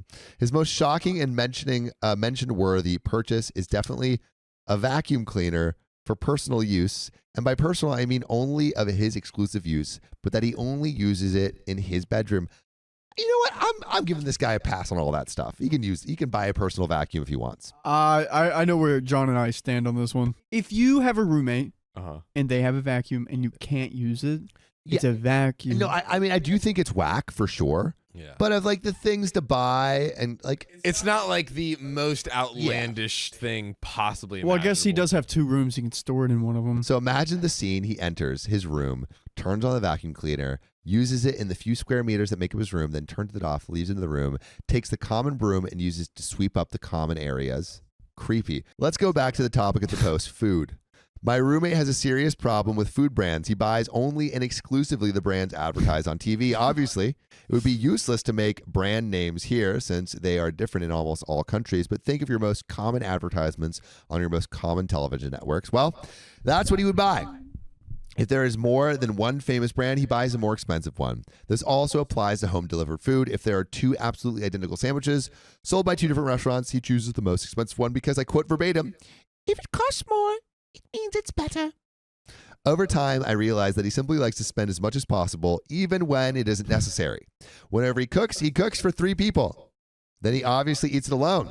Does that mean he eats for 3 people? No. This means that he cooks for 3 people, eats a normal portion, and throws away what is left over. That's crazy. Yeah, that's At least meal prep. Yeah. Yeah, His normal meal is made up of first course, second course, side dish, and dessert. He eats a third of the first one, throws out the leftovers, eats a third of the second one with a side dish, throws it again, the leftovers, and then eats the dessert. He cooks so much food mainly because he takes pictures of it and sends it to his mom and to be told by her how good he is. His mother and his girlfriend as well fill him with so much praise that he thinks of himself as a chef. This man has a girlfriend? I think it's just saying that his mother's his girlfriend, maybe, but I mean, like that's what I would expect. I know exactly what YouTube channel he's subscribed to. ASMR mommy. Yep. When I or the other roommate cook, he often comes to touch our food and sniff it with his What the- nose almost inside the plate. He's just a regular ratatouille, you know? Do things to the food while on the cooker or provide absolutely unsolicited suggestions. Sometimes he also tries to make some compliments like it smells good to be a sub-brand for a sub-brand meats. Or did you cook the soup? It doesn't seem to be disgusting. Last but not least, as if it weren't enough to throw away cooked food, he also throws away raw food. Sometimes he opens the fridge, takes the zucchinis he bought a few days earlier, and asks me, "How long ago did I buy these zucchinis?" I don't know. I like the high-pitched voice for him. To which I reply, "I don't know, 4 days." He shrugs and comments, "Oh, well, they bore me. They bore me." Then he opens the dustbin and throws them away. He does it with zucchinis, eggs, apples, oranges, aubergines. I don't know what that is. Ham and so on. By the way, you should never throw away our podcast, which you can listen to on Apple Podcasts, Spotify, wherever you get your podcast. But just search an OK Storytime. And the best thing about that is you can listen to it when you're doing other stuff. Just pop us into your headphones and work, cook, eat, do whatever you need to do. Clap cheeks. You can do it all. Ooh. But I discovered that it's a habit for his parents too. The last time they came to see him, the mother opened the fridge, took his half-used butter, and asked him, "When did you buy this? It has the Christmas package. It's old. Throw it away." It wasn't August. It was the second week of January. In the meantime, I've gotten to go grocery shopping at the discount store because I've had very little money, if any. But hey, the other roommate and I have to buy toilet paper, absorbent paper, dish soap, etc. for him too, because he doesn't give us money for those things. Isn't he a lovable, spoiled boy? And that is where that story ends. I'm going to be for real. If this was a scenario I was in, I would talk to this guy. I would do my best to talk to this guy and be like, "Hey, man, you're throwing that food away," and then like somehow get my hands on it. Yeah. Where he gives me the food. Yeah, dude, just take that food if it's good. Or be like, "Oh, don't throw it away in that trash. Let me throw that away for you." Yeah. And throw it away directly into my mouth. Or you're the best cook ever. Like, wow, you're better than Gordon Ramsay. You're the best in the world. Like, oh, can I do a little taste? Oh, wow, okay. I think you can. I feel there's like a you way. could There's a way. finagle this to get him to cook for you. Ooh. Where it's like, all right, maybe you're fine with not having cheese in the house. If he's cooking, you know what would be sad? What if he's cooking 3 servings for him and his roommates, and he just wants his roommates to have a little? Yeah, I will say I don't know about this narrator. Yeah, he honestly sounds kind of like okay. He sounds like he just wants to keep to himself. I think he has his like weird quirks, but OP just made the unfortunate choice of trying to highlight things that weren't that crazy. Yeah. You Yeah. know? The first cheese thing was crazy, but everything after that didn't feel as crazy. But I'd like to know from you guys, do you think this is crazy? What do you think about this guy? Okay, just really quick. Let me phrase it like this. If you had a roommate back in, the apartment days, college days, whatever, that's like, oh, I buy this vacuum for here, but I only use it here, and then I sweep other places. I feel like seeing it and living with it, that would feel weirder I than would it is not to care. read about it. I would not. Sophia has a vacuum in her room. That's where it is? I think so. Yeah. Sophia literally vacuums But- her room. But she uses That's crazy. it in other she'll use it in other places too if she deems it. But that is where that story and this episode and this stream ends. Aw. So So sad. if you love us, make sure to subscribe. We love you. And see you tomorrow.